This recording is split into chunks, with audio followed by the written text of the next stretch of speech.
welcome to Umzansi Esports League by Nodwin Gaming. This is the second week that we're about to get initiated with, wherein, of course, for the next 3 days, Friday, Saturday, Sunday, the esports awesomeness is going to get started right here with, of course, starting the things off, it is going to be FIFA. But talking about the entire league, we've got 28 days, wherein we've got a massive, it's mind-boggling. The prize pool of Season 1 and 2 combined is 1 million rands. That is at stake right here. I'm your host, Blotter. Joining me on the analyst desk, it is none other than Fixus once again. Welcome back, sir. Blotter. And last week, we did see some good FIFA action coming in there. Yes. Beyonce. Then we also had Masoom and Unfazed. That was a good rivalry going on. Just that one goal separating from these two lads. But today, I am excited to see as to what these two players are playing have to offer. Absolutely, because today, once again, we get into that metronome zone wherein, of course, we're going to get some rhythmic gameplay, of course, but alongside that, the Deevak is going to be right there to destroy whatever rhythm metronome is going to be providing to this game today. Absolutely. Even talking about Deevak, if you're talking about statistics, he's kind of the better player over here. But when it comes down to FIFA, it all comes down to the momentum, how you make your initial passes, the early game capitalization. So I am really anxious as to see which amongst these two players is going to score that first early goal. God, oh yes, indeed. I mean, I cannot wait to get into match 1 and match 2 because after all, again, those of you sitting back at home, this is your moment. Go on to Twitter, Facebook, Instagram, whatever suits your boat, hashtag Umzansi. Let us know amongst these two or amongst the entire lot of 8 players playing in the FIFA segment, which is that one player that you are supporting and rooting for. Again, let us know with that hashtag of Umzansi. And with that, let's segue into the prize pool. The prize pool has been just a phenomenal thing to talk about. And when you talk about the FIFA 20 segment altogether itself, you're looking at 84,500 rands with a it's basic match 1 and match 2. So that does imply we're looking at a round robin BO2 series wherein what a league this is going to be. Like I said, 28 days in total. Friday, Saturday, Sunday. We're going to be coming to you live. And no matter what platform you're joining us from, you have the opportunity to, of course, catch in live with the feed. Hashtag Umzansi. Get in with your thoughts. What's happening? And with that, of course, getting back into the conversation. Fix this. Talking about these two players today, Metronome and Deevak. What are your expectations? Like you said, Deevak is a better player on paper, at least, right? Yeah, of course, that is true. But then again, we have seen a lot of new kind of gameplay styles. Beast Beyonce going all aggressive. We have, Masoom and Unfazed. They were playing positional. So a lot of things have happened, and I would really love to keep it as a surprise as to wow, these players are going to initially start things off. Well, the surprise ain't going to last for more than 5 minutes because the game is about to get started. So with that, let's segue into the game itself with the casters, of course. That is going to be Snare and Chicktae in a minute's time. Yeah. But if I were to ask you for just a prediction, a surprise prediction, is that even possible? Well, today I think my money goes on Deevak, but I really love the fact about more than the moolah. Right. These players are in here for the name, to establish themselves as a stronghold in the realms of FIFA. Absolutely, and with that, now it is time to get into the game. So over to our casters, Snare and Chicktae. Thank you guys so much for that warm welcome. It is a game I'm hyped for, Snare. We've got Wasim versus Deevak. BVD versus BVD action. It's going to be, when you have that inter-club rivalries, it's always going to be a tough game. It's going to be close. It's going to be tight. It's going to be cracking. Yeah. Pretty much anything can happen when it's in the organization, like especially with two players of this caliber, right? In a situation where you'll have learned from each other a lot, you know all each other's strategies. This is also somebody who, at some capacity, in the leadership position, so he's going to be somebody who will have guided in some direction how Deevak's going to be playing today. So, it's not just how we happen to be in the same org. There's going to be a partnership. You're going to understand each other a lot more, which means that the game itself is going to be a lot more interesting. No, for sure. And we were lucky enough to interview Wasim from the Nodwin side for the Umzansi League. And he was saying he thinks the Bravado squad, the entirety of them, are coming in on a hot form. He thinks Deevak is one of the players I was really looking out to see in this event. And it'll be interesting to see how this goes because when you have teammates playing against each other, they practice against one another and stuff. So there's going to be no trickery here. It's just going to be a straight-up great game of FIFA. I'm looking forward to it. And as we see, we have kickoff take place. Liverpool versus Liverpool actions now. Yep. Looks like we're going to see Liverpool again. We didn't see this last week for the most part, or like on day 3, I think. But it was super hot in the first 2 days. And we're going to be seeing a continuation of that today. I think one of the things I love about this as well is we mentioned this in the last broadcast we did, but mirror matchups are always exciting because then it's just down to the wire, down to skill, down to what the players can actually make happen. Yeah, for sure. Now we have, of course, Wasim on the right side playing with the white-kitted Liverpool and Deevak on the left. Yeah. Deevak, But now we've got I think, what do you think, right? Deevak's probably going to be starting off much more aggressive, just trying to get as many early goals as humanly possible. We'll see how it goes. I'm not going to make any tactical inferences just yet. We're only 7 minutes in. We'll see how it plays out. For now, I think it's just going to be who gets that first opportunity. Once the first goal comes, the game will change completely. And this could be an opportunity here. Nope, Mana going to get dispossessed immediately there. Nice. Metronome making sure he gets it from forward, does get dispossessed, but he is disciplined enough that he keeps a line solid at the back. He's not been exposed right now. Salah is making a deep run through, but there's no space just yet for the pass through. So good defense thus far from both of these players. You do see Deevak passing the ball around with some attacking force right now. This could get dicey. There's a pass through to Mane. Does have a little bit of space, but doesn't find any angles for the pass. So it still does stay out. This is fantastic defending, actually, from Metronome. I love the way Deevak is playing right now. So patient, not feeling like he has to rush anything, passing the ball up, even in the, right behind his opponent's box. He doesn't feel like he needs to rush anything. Playing possession football in a way, but just opening up the play to find that chance instead of just like forcing it, you know? Yeah. But at the same time, though, it does still get handled very well by Wasim. No, for sure. Wasim, he's mean business today. Defense is looking good. Let's see if he can capitalize on attack here.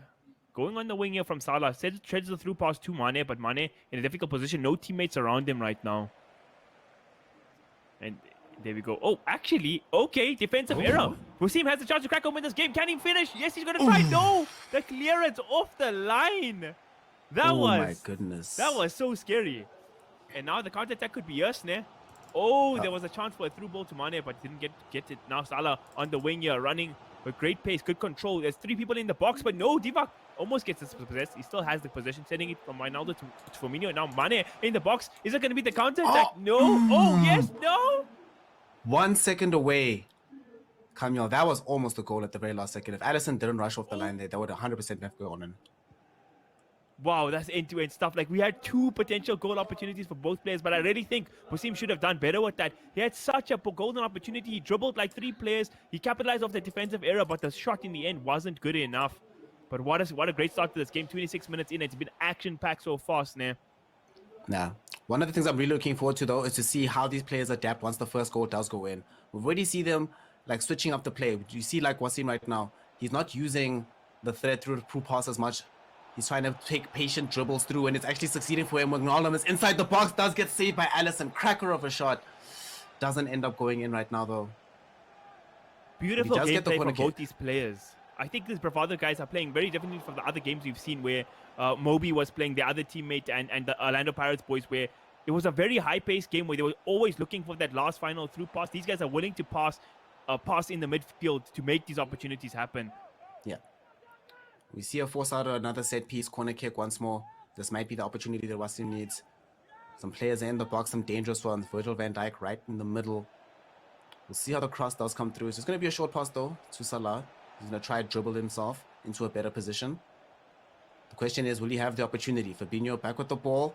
Does Firmino find a way to get the pass through the dribble? Oh, dispossessed. Beautiful, beautiful defense coming in there from Deevak. And now, yet again, Camille, another chance for a counter-attack. Can Deevak capitalize on this? Going to play it slow for now, passing around here again in the midfield. Putting the ball across the whole pitch. But now, look at that ball through. Absolutely perfect. It's a 3-on-2 situation, but no. He tried to go for the pass, but the interception was there. I think he could have went for that shot. I really felt like there was a shot opportunity, but now the play isn't over just yet. Salah still in the position. Okay, referee going to blow the whistle. Eventually. Yeah. Oh, man. He thought he had a little bit more time. He wanted to make 100% sure that was going to go in.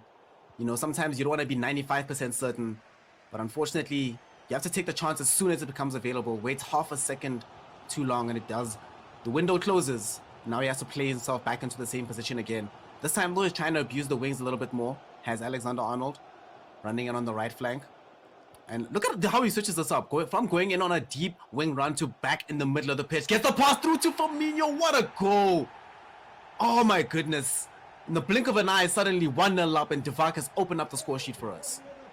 Absolutely beautiful goal by Deevak. Like you said, he pushed the ball from the wing right to the edge and then brought it back into the middle. And once he got that opportunity to take a shot, the finish was picture perfect, Snare. Oof, man, the quality. You know, he's making. I think he heard us. He's like, okay, fine, that finish wasn't good enough for you guys. Fine, look at this. You know, I don't think we can have any complaints after seeing what he just put out there. My goodness, that was incredible. Definitely not. But let's see how Wasim responds here. He's in pretty deep with Firmino, but Firmino just going to get tackled. And halftime, Deevak goes in with it with the lead. 1-0 up so far. And he still has a possession deficit, though. He's been making better use of this ball. He's been having a situation right now where getting the most done with the least available for him. That goal came seemingly out of nowhere, but it was very well developed from Deevak. Now, at the beginning of the second half, Wasim leading things off. A couple of passes here and there. And we'll see in which direction this is going to go for him. He really needs to get a goal for himself. This is technically the first quarter because we are playing 2 legs. So he does have more opportunities, but he needs to keep it here. And what a wonderful pass down to Salah. Will get dispossessed by Robertson, though. Does still have the ball, but doesn't manage to regain possession. And Deevak does manage to keep it. And yet again, we see him in this dangerous opportunity to try and get the counter-attack going. Doesn't get dispossessed just yet, getting some key dribbles off. He's buying time for his players to get into position, but Wasim, having none of it, has the ball right back in his favor for the former BVD captain. Yeah, I think Wasim really going to be looking to get this goal back, to get himself back into this tie. It is only 1 goal lead. Like you say, it's going to be a best of 2, so doesn't really mean that much. But just for pride, just for momentum right now, he needs to get that goal back. But now Deevak on the counter. There's a couple opportunities. So many players around for Firmino. He's going to try for the long ball, but does it just chips it a little too far. Yeah. It was one of those really awkward chips where it's a little bit too far for Mane, but a little bit too close for Salah, so it doesn't manage to get into anybody's feet. Easily snagged up by the goalkeeper. I think Deevak was too good for his own good there. He made so much space with that that stop for a second. He dribbled too well, so he had too many options. He could have go left, go right, or go in the center. And unfortunately, the one he chose didn't pan out. When you're too good for yourself, feels bad. Game is hard. Playing 4D chess out here, but now Wasim in a good position. Can he get the shot off with Firmino? No, he can't. The block is perfect, but Salah still in a good place. He's going to try another one, but it gets saved. Deevak keeping that iron wall going strong right now. But look at Wasim's iron will himself. He just literally ran into the ball, reclaims it immediately with Mane. He's back in position, but doesn't manage to either force the foul or get the ball back in. But as I say that, Minamino showing the will of Wasim. He will not stop right now until he at least gets a shot off. He tries for it again. It doesn't happen. Dispossessed by Virgil van Dijk. Gets recycled back up the pitch. And this time doesn't seem like the iron wall is going to work, as the ball is being kept comfortably by Deevak. Is he going to be able to make another forward run right now? I mean, Wasim is controlling this game. He's got 61% possessions near. He's really pressing the envelope right now. He just needs to get that goal. Hasn't been rewarded just yet. Deevak doing a good job of defending, but now this is a dangerous position. Can Wasim capitalize the Wijnaldum in a dangerous place? Can he find a teammate to pass to? He's going to send it back over to Fabinho. Fabinho now to Mane. Is Mane going to hold on to it? Yes, he does. Can he get a shot off? No. Once again, the block is there. Oof. My goodness. I think the really frustrating part about a game like this is that as much as Wasim has been playing an incredible game right now, at this level of FIFA, you can still have situations where the winner, the better man, can edge out a 1-0 victory comfortably. So a lot of this pressure, it still has to turn into something. It could be 90% possession, but Deevak might still feel comfortable in withholding his lead. He still needs to get the ball away right now because it's still a positive position for Wasim with the throw-in. Very close to the goal line. But what's he going to be able to make happen here? I want him to be able to get... Time. Will he actually get a clean shot off? Because he's been struggling to find those. He's trying. He was in a dangerous position there. I thought he had a lot of space with Wijnaldum there if he wanted to take the chance with the long shot, but he opted not to. And now Deevak on the counter. Mane, so much space. He's going to bring it back to the middle. Oh, look at that dribble. He goes for the shot. But the save is there. Wasim not going to get brought out of the series just yet. It's only a 1-goal lead so far. But Deevak looking like he wanted to change that there. Yeah, that came extremely close. Deevak wanted to double up on his lead to make sure that he basically put this one into the coffin. He still has another opportunity right now with Mane in the box, gets dispossessed. Van Dijk doesn't manage to complete the job right now, getting dribbled inside the box. Fabinho, can he find the space for the pass? No, he cannot. Whew. Oh, Wasim would have really kicked himself if he conceded there because he had the chance to clear out Van Dijk, but tried to run it out instead and just got dispossessed immediately. But now, okay, 12 minutes left of standard time. Can Wasim get that one goal back to tie up this first leg? He's going to try Passes for there it. Gets over to Salah. what a Beautiful pass. one. He's in a dangerous position. Got two friends in the middle. Oh, but the pass doesn't make it through to Mana there in the box. Defense good from Deevak, but once again, Wasim, the man with the possession in this game, he's had it for the majority of this game, but hasn't been able to put it to use just yet. Like Arsenal in their prime. Great ball play, but no finishing. I think the really frustrating part for him is that he knows that every time he's in the box and he gets off a shot or a pass that doesn't succeed, immediately if it's recycled back into possession, Deevak has opportunities to do exactly what we see right now. Seconds ago, he was defending in his box, but now suddenly he has the throw-in, he has the positional advantage. He has an opportunity in the dying moments of this game to double up the lead. And he has it back to Wijnaldum. Can he find the threaded pass through to Firmino? He's playing this around. This is some Barca touches, but he can't get it through in the box. But it still doesn't matter. Look how far away we are from his side of the box. But with Chamberlain getting the ball, this dispossession, my goodness, the game that Deevak is playing so aggressive. The way he's playing in these moments of the game, you'd think that he's been the one that's been controlling the game in possession, looking for a final shot. It goes wide, but it doesn't even matter. The game is basically over. Man, that was so impressive to watch. It's like watching actual Liverpool play, watching Deevak, because he uses, like you say, every time, even though he doesn't have the possession advantage, whenever he gets the ball back, the counter is always there. So Wasim's pressing the envelope all the time, but the minute he loses the ball, there's always that threat that Deevak's going to put in the second one or the third one at some stage. Let's not get ahead of ourselves, though. Wasim still the last possession of the game. Oh my God. Actually going to get this possessed here. Oh no, feels bad, man. So he definitely lost his first leg, right? Is he going to lose it by one or two? Just one. There's the whistle. It's blown. It's called. 1-0 lead for Deevak Snare. That was actually fantastic. Such a phenomenal game to watch. Two wonderful, like, I love these contrasting styles from the two of them.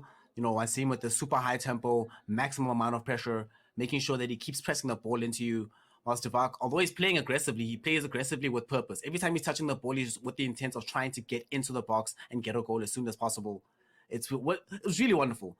And I think it's a testament to how good both players are that it is only 1-0. Against lesser skilled players, this could have been 5 or 6 in either direction with how well they were playing this. Every time that we saw Deevak get the ball, it felt like there was at least an attempt, not necessarily an attempt, but a situation where you have to shut it down or to guaranteed goal. And each time Wasim had it, it's like, how many more touches until he's going to just break down your defense completely? So going into game 2, I think the switch up that's needed from Wasim is he just needs to be able to finish, honestly. That's it. Like, nothing else really needs to change from his game overall. Like, his defense was fine, right? He kept one goal back. And the goal that was scored against him, honestly, who was going to stop that? Which player on earth was going to really have that kept out of the game? Like, what are you supposed to do against that, right?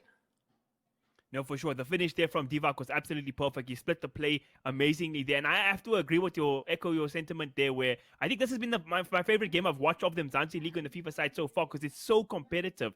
It's been good game. Even though there was only one goal, the gameplay itself has been phenomenal so far. I think for Wasim, the only regret is going to be that fact that he had that one chance after Deevak's defensive error and he didn't put that one away to give himself the 1-goal lead. He'll be kicking himself for that. But other than that, it was a good game of FIFA from him so far. I hope he can continue this momentum into game number 2 in the second leg and actually get a reward for all his possession. The way he's playing FIFA right now, it's really sad that he ended this first match without getting a goal, in my opinion.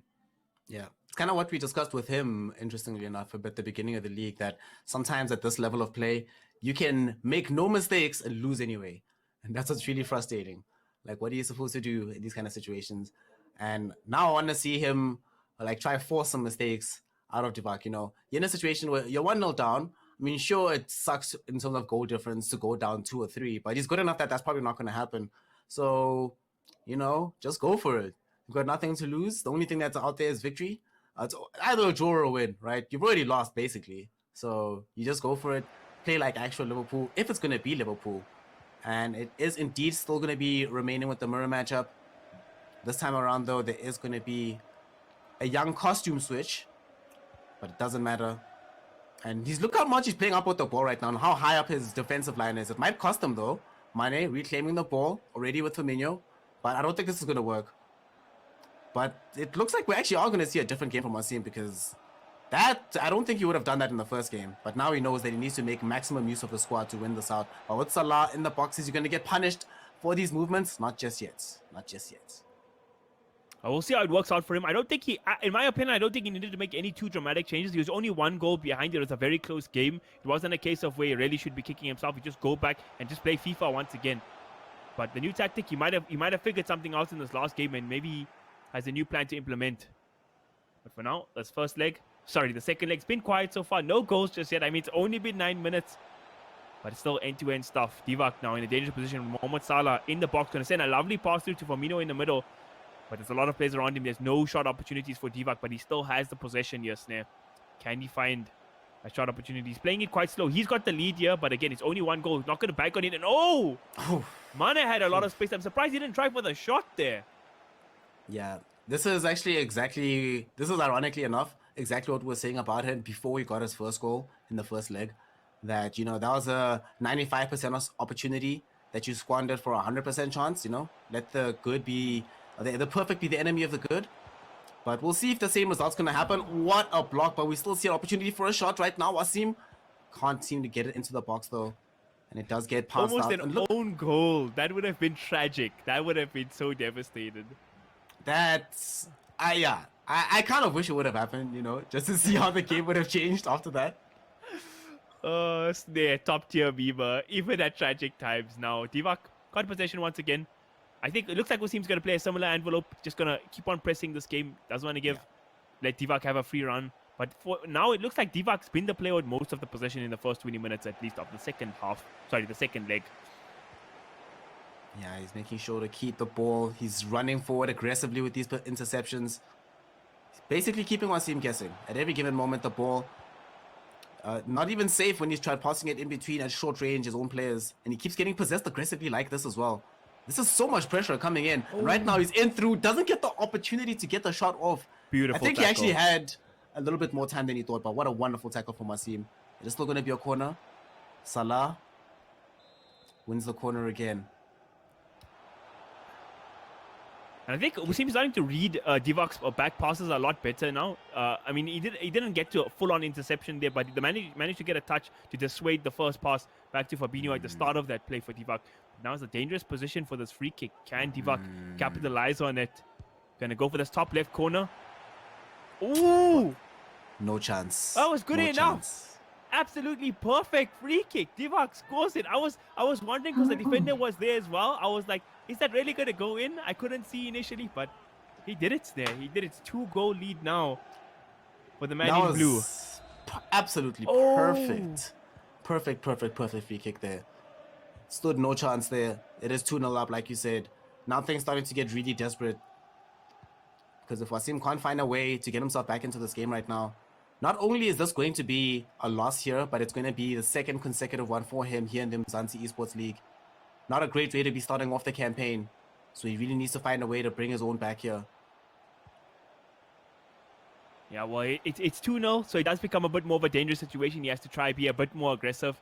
He needs to find that next goal. If he can find the first goal in good time, then I don't think he has to be too worried because the draw is a very well a possibility. But is Deevak going to give him that chance? Okay, Deevak gets dispossessed there. Deevak in fine form right now. How is Wasim going to respond? Going to send the ball off to Salah here on the wing. Mohamed Salah has that pace, can make a good run here.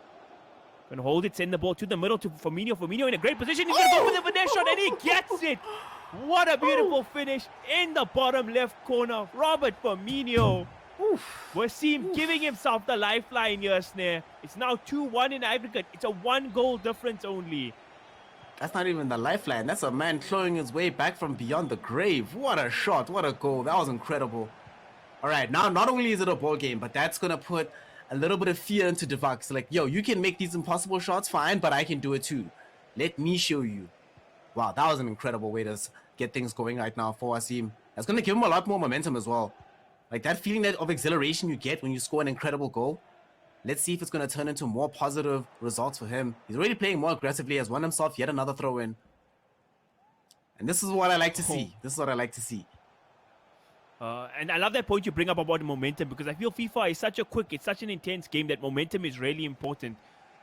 Wasim feeling it right now. Again, still holding on to the possession. Kind of looking like the first leg again now, with Wasim controlling the majority of the possession in a dangerous position. A lot of red Liverpool bodies forward.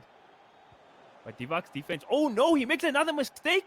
Uh-oh. Wasim, can he make it 2-2? He's gonna go for the shot and he gets the goal. We tied up at 2 apiece now, Snare. This game is so high. Yeah, boy. That's what we wanted to see. My goodness. My goodness. Taking a perfect upper chance. You know, in the first game, was a situation where pretty much nothing could have prevented the one goal that we got. But this time around, we see a rare mistake coming out from Deevak. It gets taken advantage of immediately. Wasim pounces, drawing up the series. We're at 2-2 on aggregate. We're back to level. And now we're going to be seeing... Now, nobody wants to walk away with the draw, right? It's not good enough at this level. You want to get this W. And we see in the dying portion of the first half, Deevak trying to force through a final shot, doesn't manage to find an opportunity to do so. And here we are, 2-2, going into the second half of the second leg. 45 regular minutes to try and find a winner here, Kamil. Oh my goodness, this is great. I really feel like Wasim's leveled up in leg number 2. He's warmed up now and he's ready. He's on the money, because in the first leg, you remember Deevak made a similar defensive error where Wasim had the opportunity, but he fumbled the shot. He didn't finish it off where he should have. This time, he's making no such mistakes. So damn clinical. 2 chances in this game, and that's 2 goals for Wasim. And now getting things going. You were talking about momentum earlier on. Clearly, the momentum is going to be with Wasim. Sure, Deevak, he's not going to be happy with the fact that he's just conceded 2 goals back-to-back. He's not in a great position right now. He's trying to force his way into the box, though. Mane here, getting the pass straight through to Firmino. Doesn't manage to get a clear way to send to the ball, get off a shot or a pass. So instead, oh, nice pass there from Salah. Will Mane be able to make an opportunity happen here? He's got some players, but decides to hold up the ball a little bit. The play will slow down, but Wasim still does maintain a little bit of control. Can he get the ball back? Oh, gets a free kick in an interesting position. Oh, no, it's opposite. Okay, never mind. Snare, you give way too much credit to these FIFA referees. You thought they were going to make the right call there. Psh, noob.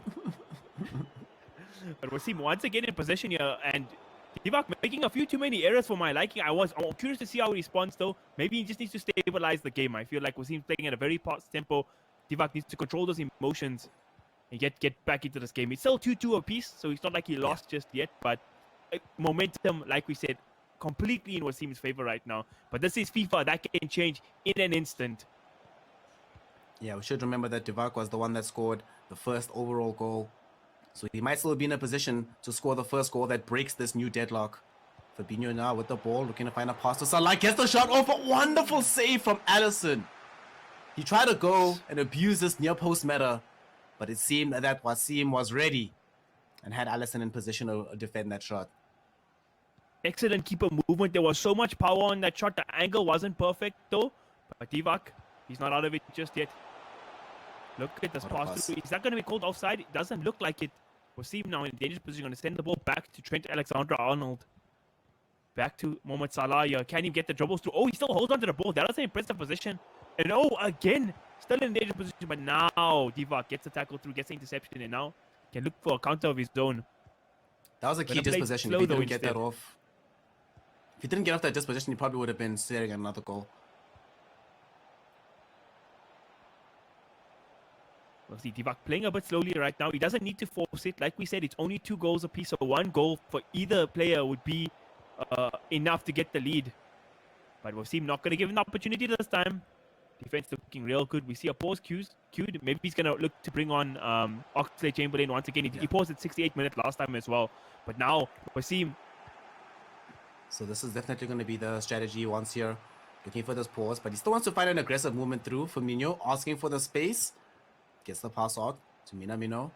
Does find a way to get deeper into the box. But beautiful defense yet again. Nicely done there by Wasim. And at the end of the day, this is a positive situation for him if he can clear the ball out, and he does manage to do so. He doesn't get it out of touch completely. Gets it into Salah. It's him now trying to make use of these flanks. Getting the ball into the middle. Firmino, can he find the pass? Gets it into Mane. Can he get the goal? Yes, he can! 3 goals in the second leg. Guarantees the series lead over Deevak. coming in here and somewhat of an underdog against the hot streak Deevak, but Wasim having leveled up in the second leg, gets the third goal. 3-2 is the series right now. Oh my goodness. Mad respect for Wasim. He came back. He was 2 goals down in the series. 2 goals down, and now he got 3 in a row. He's leading for the first time in this entire 2 legs. And man, oh man, I don't see that changing right now because he's just playing so well right now. He's got the momentum. He's got the focus. Needed that warm-up game. The first game was a bit rough for him, but now the second leg, it's been the Wasim show for now. Wow. This entire game, such an impressive show from him. Now, the whistle will sound. Deevak, to take nothing away from him, he has played a very impressive game, but has been overshadowed by his compatriot right now. 3-1 in favor of the former BVD captain. He's still going to fight back right now for Deevak. He did make the change as expected. Now, though, It is only a 1-goal lead.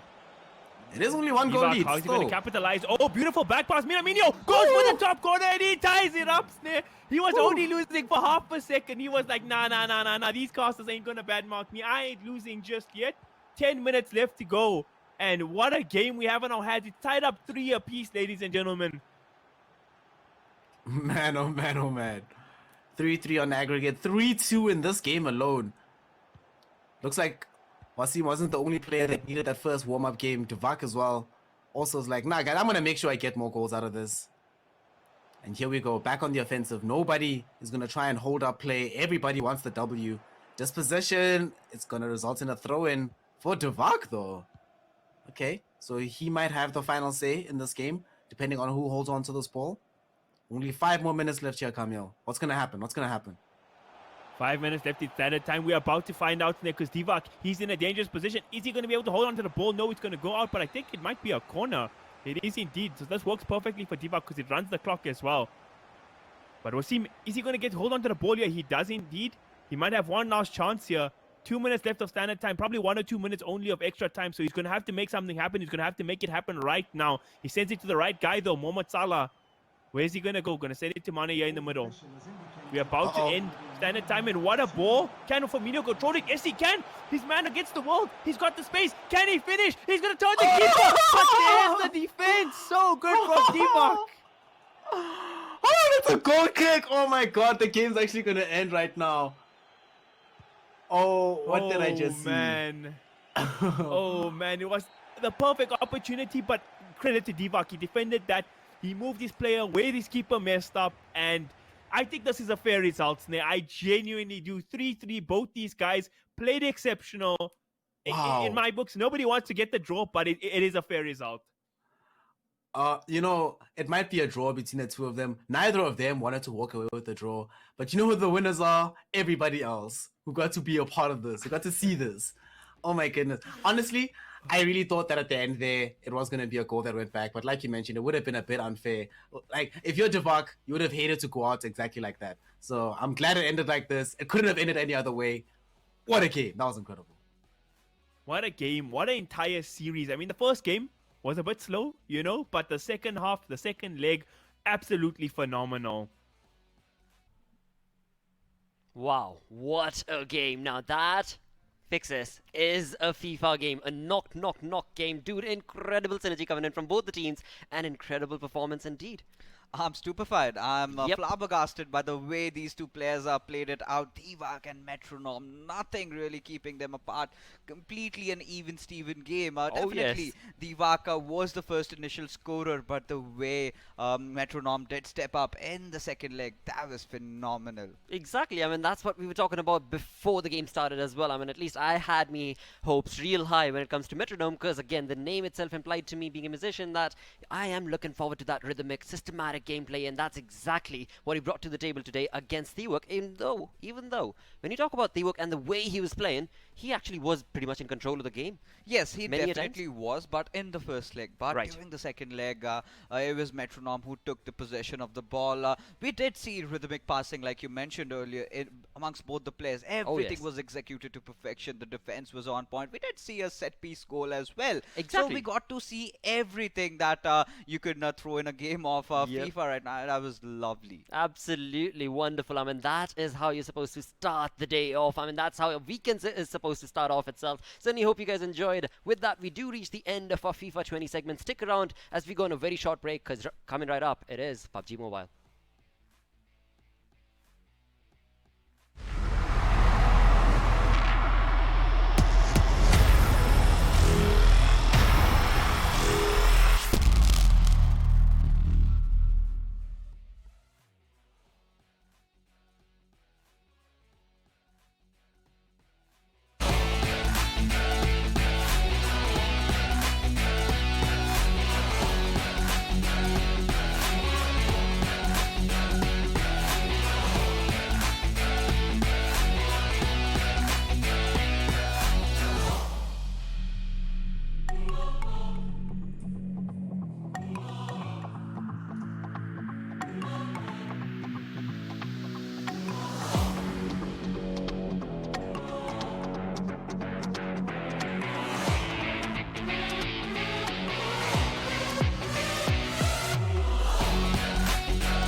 Hello and welcome once again to Umzansi Esports League by Nodwin Gaming, coming to you live on Jinx TV. Certainly hope you guys are having a wonderful start to this beautiful week, as it is going to get heated up.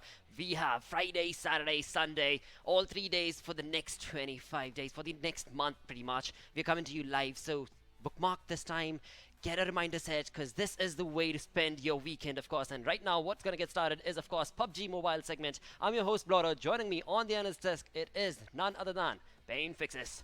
Thank you so much yet again. And we did witness some good PUBG Mobile action coming in there in the first week. JXP Temper just a bit shy of that 100-point mark, but those 3 chicken dinners were amazing. So we'll have to take a look on the prize pool as to see what all these teams are fighting for. Absolutely, and with that, of course, you can see a total prize pool of Season 1 and 2 combined is 1 million rands. That's what you're talking about, and especially coming down to the PUBG Mobile segment Fixes, you're looking at 493,000 rands, which is phenomenal. And today, the teams fighting for this, of course, is Group B going against Group C, where indeed we have Citizens Gaming, Citizens Esports, not Gaming, National Killers, Blank Legion, Reluctant SA, SERED, Reserve, Gamers Unite Nations, Blink, and Rain Gaming. That is Group B squads. And moving on to Group C, Pain. Well, we have some quite interesting names over here who have been performing exceptionally well. We have INV Gaming, Team NF Unique, Immortals, Baza Gaming, Me Africa, Oxim Elite, Rogue Gods Gaming, and Mula 6. So from what I've seen in Group C, I've been impressed by the way Spaza Gaming played, and NF Unique, if you remember that chicken dinner that they took the other day. So we'll have to see, because today JXP Temper is not playing, so all these teams have a good chance to, you know, kind of cover those huge lead that these teams have taken. Exactly, and with that, of course, the point structure being very standard when we talk about the point structure. Well, with that, JXP Temper, we've got the leaderboard up for a minute now, where indeed they are just 1 kill away from making that 100-point difference. Yes, absolutely, and they are not playing today, so we'll have to see as which other teams take the rise. But the bottom of the leaderboard as we speak of, this is just the second quarter in fact, and we can see on the 9th position we have Gamers United Nations. On 10th we have NF Unique having that chicken dinner to their name. Citizens Gaming are really racking up all those kills, but somehow not being able to finish at the pole position finish. But on the 17th spot we have INV Gaming, a team that I have a lot of expectations from,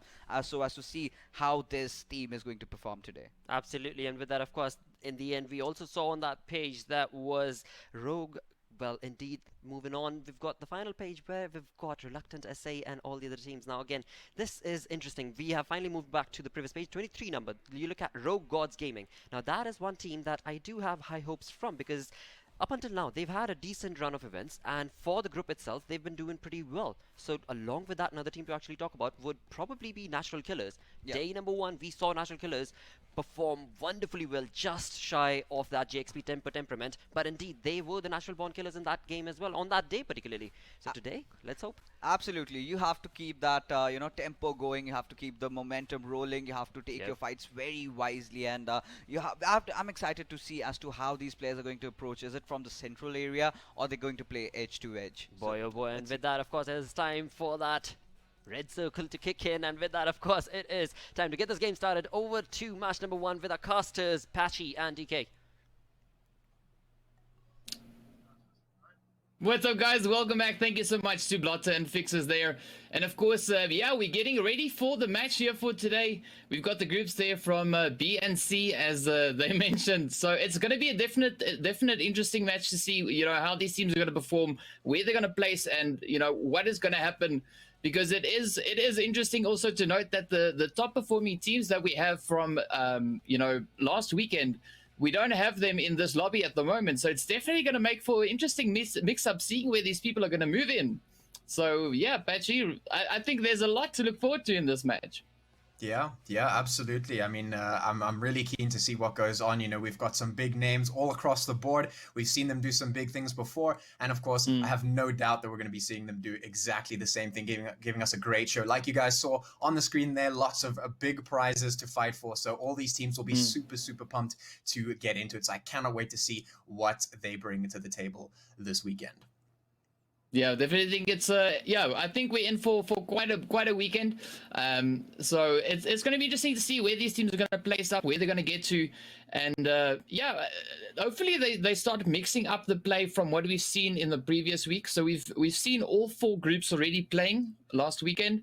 So now this week we've got a little bit more focus now on Group B and C. So hopefully we'll see some interesting few things happening on that side. I'm also curious to see how the teams are going to be utilizing the zone, which way around they're going to try and move it. Are we going to see a lot of teams moving up in towards the central part of the zone? Are they going to stay more or less around the outer edges? It's definitely an interesting thing, seeing what these teams are going to do and how are they're actually going to, what their decisions are going to be, when it comes to the match and how they're going to, take that first initial push. Yeah. I mean, we've been talking a lot about the different styles of playing, over the course of many weeks. We've been chatting all about the different ways that we've seen teams approach trying to get that chicken dinner at the end of the day. And, one of the things me and you've been talking about quite a bit is, of course, that nice aggression. So let's see if they bring out those fiery plays. Let's see if we can get that aggressive stuff going. We'll see if they bring that to the table, or if maybe they'll take a little bit of a slower approach as well. We've seen that happen quite a bit, where the teams sometimes they just like to play a little bit back, and I guess that happens on a case-by-case basis. So let's see how this unfolds. I'm really keen to see what happens tonight, obviously, and I mean, aggression. If we see it, it'll be great, because that makes for some amazing plays, and we can really see a lot of the teams who like those aggressive play styles really coming to shine when that happens. So I'm really looking forward to it. Yeah, so I mean, a few teams that we could also look at, just looking at how they made it all the way in to the UMZANSI League. We had the players, the team, of course, they're from Envy. They placed first in season 3. We've got the players from Team Unique who came second in the last chance qualifiers. And then, of course, we also have the players from MEA Africa. Let's hope that they are here today. We didn't see them play last week. So hopefully they've, decided to join us for this week. Let's hope that's the case, because it'd be definitely, quite interesting to see. They were the team that got the highest points in the qualifying stages to make it up in towards the UMZANSI League, So, yeah, it'd be great to see them, participating. And then, of course, it's definitely going to be a very interesting thing. And as you can see, of course, now we've got loads of teams already busy making their way down in the flight path. They're taking us all the way from the western side, moving up towards the east, just north of Malta Power. So they're really opening up the southern edge of the map, really giving the players and the teams there's some pretty good spots to be going to. Yeah, and I mean, it's pretty general sort of to see where the teams land. They have their spots. We all know this. There's always that place where the teams like to go, but we always have those hot spots, and that flight path that we saw right there, super nice for those spots. So we're going to be seeing plenty of teams heading over towards all those good spots there. You can see Hospital and George all along the west coast there, nice and populated. You can see Razok also just around that area, also getting a little bit of attention, and of course then Arrest across the rest of that zone going to be populated. So all the teams now getting themselves down onto the board and ready to get that loot going. Yeah, so we're just now waiting to see, are we going to see any early game action, any shots already flying up between the teams? We've got the players here. I think this is Mecha 6 that we're looking at, or it's Spaza Gaming. Yeah, I think it's Spaza. Yeah, Spaza. Yeah, so, we're just waiting now to see, are we going to have any shots flying up? Will we have, some of the teams already starting that early game aggression? Because that's really the point where you can make quite an impact in the match. When you get those shots going, you can actually do quite a bit of damage. And like I've mentioned before, you can make quite a bit of a change to the leaderboard if you are able to take out the teams that are higher up, in comparison as to where you are. Yeah, I mean, absolutely. I mean, this is one of the things that I even said in one of the sort of pre-game interviews with you, and of course before this whole season began here. That we were asked, like what sort of things do we recall, what sort of teams do we think are really going to pop out here? And I remember very keenly we saw in one of the games, one of the biggest teams, or one of the most hard-hitting teams that we've seen, they get knocked out first, right back to the lobby, and that's a possibility. Just like you said, if you see that early game aggression, if it can really change the entire course of the game, because Yeah. you know, it doesn't matter how good of a team you are. If you get caught off guard, if you're getting caught, you know, without your equipment, if you're getting caught without the firepower, then you can get wiped out before you know your capabilities would usually suggest so. So definitely some early aggression can be really game changing. Yeah. Well, we will see now, because we're watching the players here from Reluctant busy making their way through GAT, getting their loot in, getting everything ready, and we don't really see anyone in the nearby area really there to contest their position. We have quite a spread with the teams, of course. Everyone quite fairly well spread out across the map. We've got the players here from Oxium, of course, now making their way over towards the containers, and there we've got the map. As you can see, the spread of the teams, we've got a few potential spots where we could see some of the teams, of course, starting those fights. We've got the Road Gods, of course. They're very close to the players from Envy, so just waiting now to see, will we see them moving up? Riggs finding a very interesting place to park his bike there. Yeah, he just took a bit of a detour there, just seeing if you can plant a bike tree there for a little bit. Well, the answer is yes. Yeah, evidently you can. Evidently you can. But yeah, so like you said, we can see teams, they have a decent spread across the map. You know, like we said, those hotspots being nicely filled up there around George, north and south, all nice and full.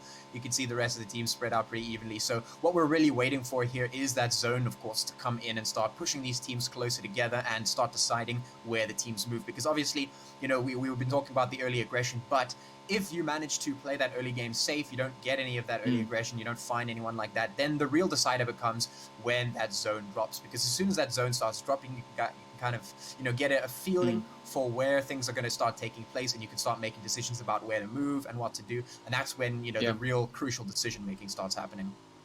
Yeah, no, and that's very true. So, I'm waiting to see what these, what the players are going to do today, which way around they're going to play it, and which teams we will see, getting those early few shots in. We already got the Rogue Gods getting flung. There we go. Now it is an official match. There we go. Yeah. That's I was waiting for that to happen. Yeah, we didn't see a lot of that over the weekend, though. Yeah, it's because I wasn't there. It's not an official match unless I'm here too, and then we get the fling. But there we go. So the teams, we've got a few teams, of course, as you can see over in Yasnaya, and then of course we got the players here from Reluctant, fairly close to the team there from Oxyani, of course, just off in the distance. Now, Titan seems to be playing it a bit cautious there. We've seen a bit of a passive play from him last weekend as well. So it's going to be interesting to see whether or not Titan is going to start turning up the aggression. He has performed pretty well, gotten pretty far. So it is now just a matter of time, just waiting to see whether or not he's going to be able to pull it off. Yeah. I mean, speaking of, there's a lot of players and teams here on this in the server here today that have really, shown us their stuff, shown us their mettle. They've done some pretty good stuff. So, I mean, I definitely don't expect to see any sort of mess stuff coming out from anyone here.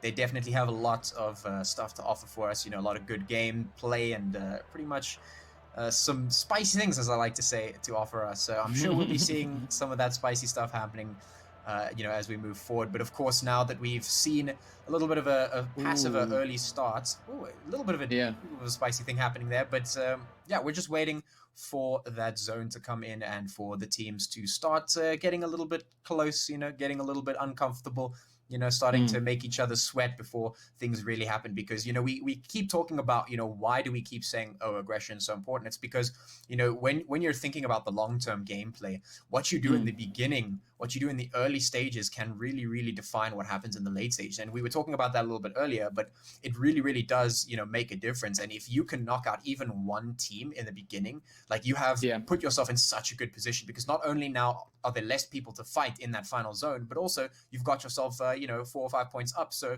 you're good to go. You've already got a little bit of an edge. Yeah, no, that's definitely true what you're saying. And, we'll see now whether or not these teams are going to start, making the push, going to start moving in, trying to get those hits going across, or are they going to play a bit of a passive match there? We've got several teams, of course, just keeping an eye on each other. We've got the players here from Reluctant now just tapping a few hits over in towards the team there from Red Reserve. As you can see, Opium, of course, taking quite a bit of damage.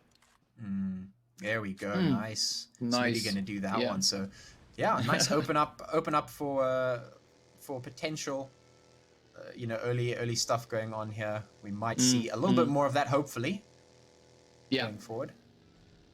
I'm pretty sure, because I mean, we've got 14 teams, we've got 54 players still alive in this match, and at the moment the zone is fairly big. You know, the teams have no reason really to be too clumped up together. You know, there is quite a lot of space left. They can still get a lot of movement and such going, and we've got the players there now from either Spaza Gaming or Mecha6 putting a few shots into the Immortals, as you can see in the kill feed, and of course the players here from Blink. I think, yeah, this is the team there from Blank Legion. They're of course going at it. Oh, we got Gun also now putting in a few hits. Just look at the teams there on the eastern side of the map, just rotating in, and several shots of course now in the more central part of the zone. Yeah, it's a lot of teams taking fights here. You can see Reluctant also. Everyone's just starting to get that stuff, and you can see now the zone has made its way in here towards the eastern side of the map. That blue zone already making its way in and forcing those teams up. Obviously, that first blue zone, a little bit of a tickle, so nothing to worry about just yet. So some of the teams still lagging behind in that area. But right now, the fight's happening very, very centralized in towards the zone as it comes in. Yeah, and we of course got our lovely drop down there as well, and yeah, we still have the battle going on here between the players from Blank Legion. And I assume this is the team from Blink. Yeah, that's Blink. All right, so yeah, we still have this bit of a standoff that we've got going on over here with the teams there, and of course the Immortals. As you can see, Sahil, he is the last one left right there with Gun, and it's not looking too great for the Immortals today. Yeah, it looks like maybe just today, or at least this map, not their time just yet. We'll see if Sahil can maybe take down a couple before he goes down, but I'd say with the amount of gun players still remaining, they'll most likely be able to find him unless they decide that it's not worth it. That can sometimes be a good play. Sometimes, going hunting for that one straggler can actually put you in a bad position because you don't know exactly where the other teams are. And if you don't have that information, sometimes it's just not worth it to go looking. So they'll make that decision. Regardless, they've done a pretty decent job so far, and I mean, I don't expect anything less from a team like Gun. So now, Luffy going to be tossing some nades into the building. That's Vibrant now trying to get that assault on towards Blink. Oh, Blank Legion, yeah, we will see whether or not they're going to get those hits in. Blank Legion looking great. They've got, they still have good numbers there. Same, of course, going for the players over here from Blink, and it's yeah, now it's just a matter of time trying to see whether or not they're going to get those shots in, get those hits in. It's going to be a tough one. Yeah, it certainly is. But once again, I wouldn't expect anything less at at this stage in the tournament, at this stage where we're looking at such high caliber plays all across the board. That's what I expect. I expect this to be tough. I expect that competition to be quite high. And well, that just makes for better viewing. Now you can see here Luffy and Shroud slowly moving their way up, trying to get that assault on the rest of the team. Actually, Superior and Juicy. Superior getting a really nice flank coming in here. Might just catch Archer out off guard. We'll see if that happens. But they really are surrounding the team here. Rambo, Libanox, and Hybrid here getting slowly surrounded. Meanwhile, that's Sahil going down.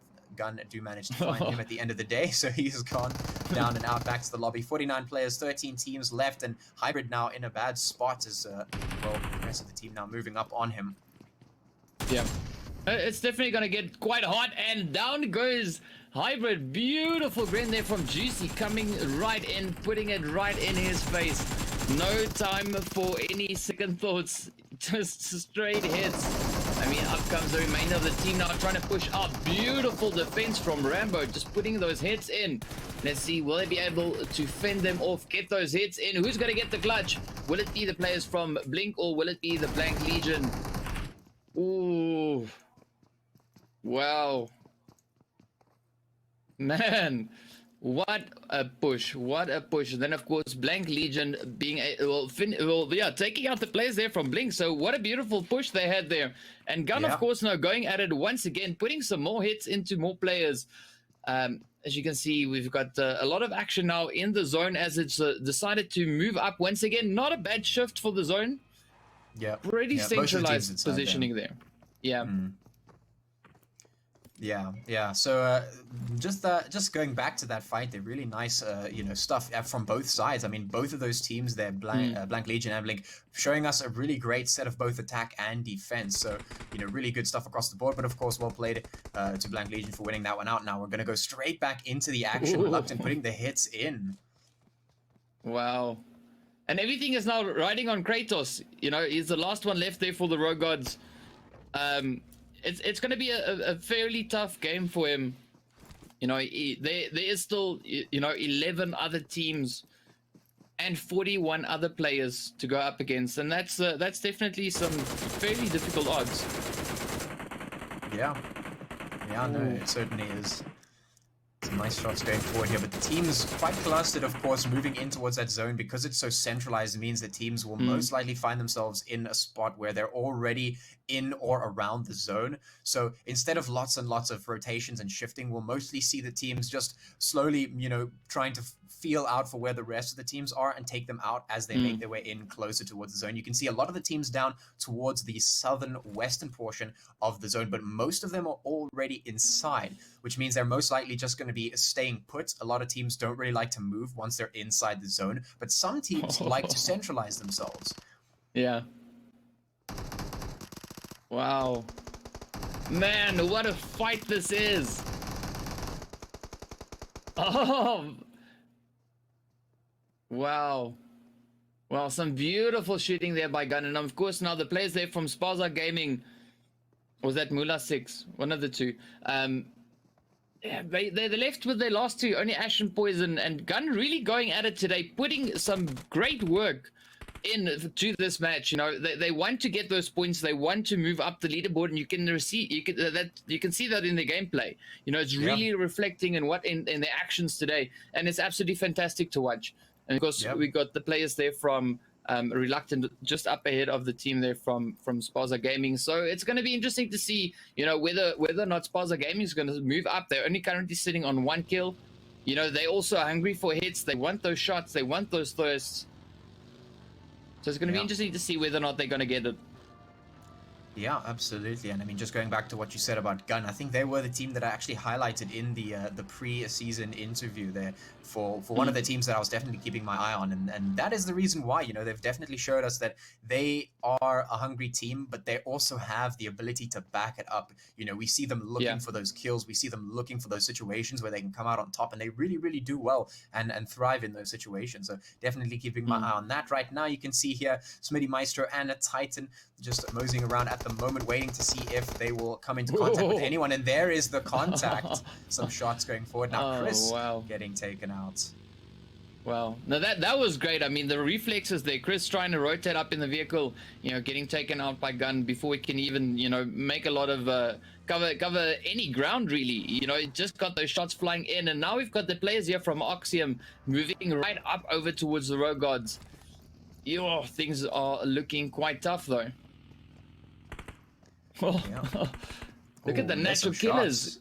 Yeah, the natural killers and the players there from Red Reserve also now in a bit of an exchange there.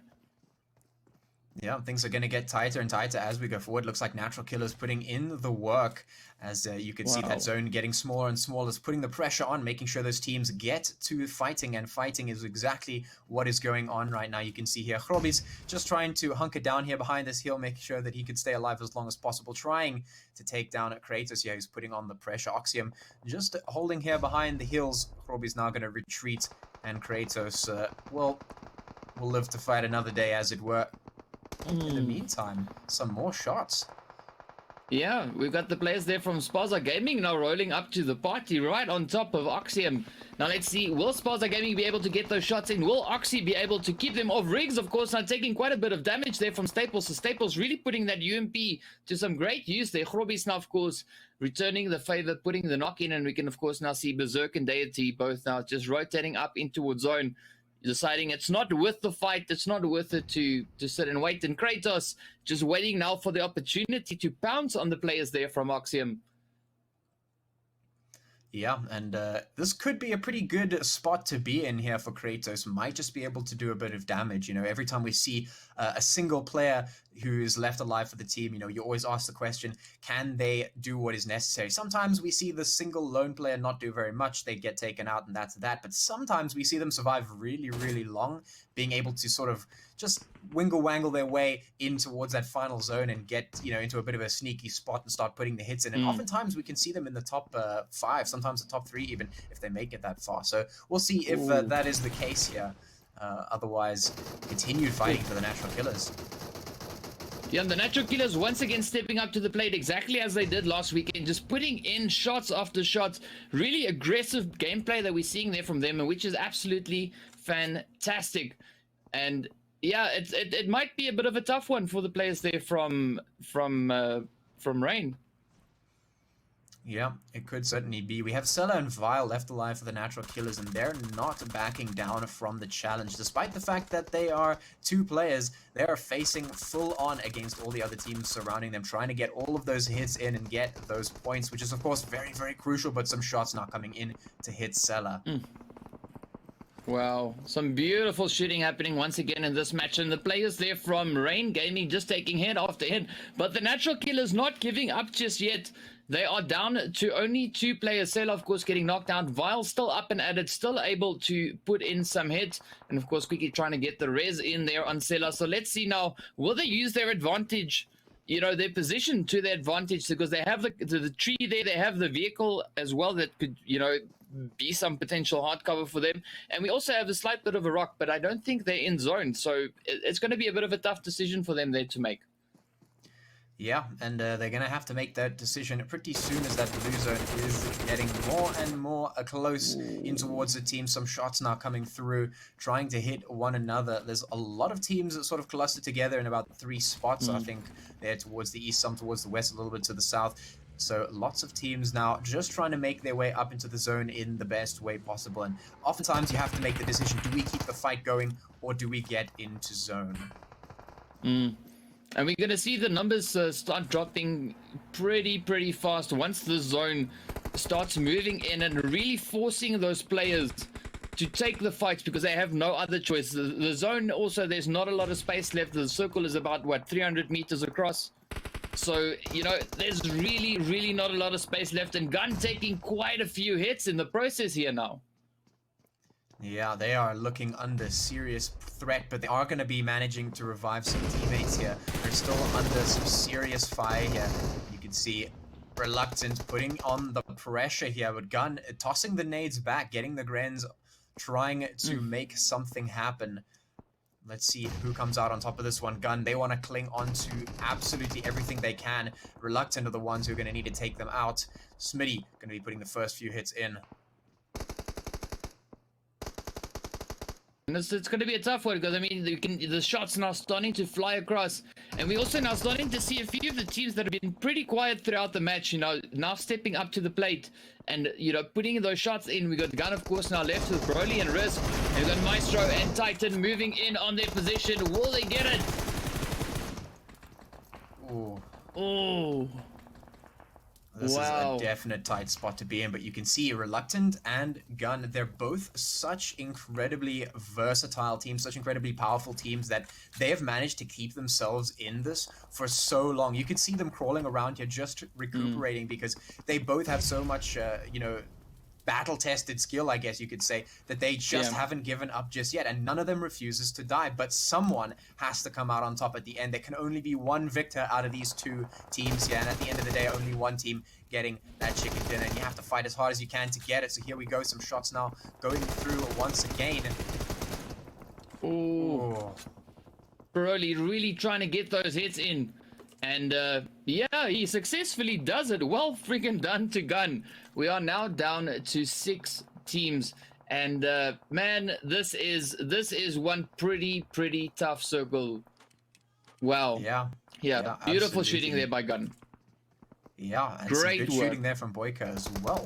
Doing some shots now across the map. You can see Oxium also putting in some hit. Rix trying to take out. He's going to be sending the natural killers back to the lobby as well, I believe. But it's just Rix who is left alive, so he will be crawling out here towards the outskirts. Gun now moving in, and well, you could see the fact that we have 5 teams on the board is only fitting as the zone gets smaller and smaller. You can see Slow now trying to put some hits in. And, well, Inspector returning the fire. The rest of the teams now need to make their way back in. But, oh, DK, you're going to be loving this one. Love it. That was amazing. That's what I was waiting for. Fantastically done. Wow, I love it. That to me was the highlight of the match. I'm joking. Nah, but we yeah, all know I mean, it's true. yeah, this is definitely turning into quite a tough zone, though. I mean, we've got 3 teams left. You know, not a lot of players, and only we have the players here from Envy comfortably in zone. We've got the team, of course, there. You know, from Rain down to their last one, Sneak, now doing exactly as his name implies, just sneaking up, trying to make his way up into zone. And we will see how long he lasts. You know, whether or not he'll be able to get into the top 2. Unique also still on a pretty good, well, a fairly good looking squad still. They are taking a few hits. And yeah, Sneak has a pretty powerful position in a sense, because he can still make quite a bit of change in this match. Yeah. Oftentimes, you know, even if you're not fighting for the win, let's say, you can still make quite a big impact. You could take some points with you and really throw a spanner into the works. And what could be, you know, a decided game could change based on how the plays go through. You could see here now INV trying to put the shots in. Unique having to try and fire back, so lots of shots going back and forth between the teams, because at the end of the day, only one of these 2 remaining teams can go and get that chicken dinner, and they will be fighting to the last to get it. The zone becoming smaller and smaller, and so incredibly tight right now. These teams have very little to work with. At least they have some cover in the form of that wall, but, well, it isn't gonna last.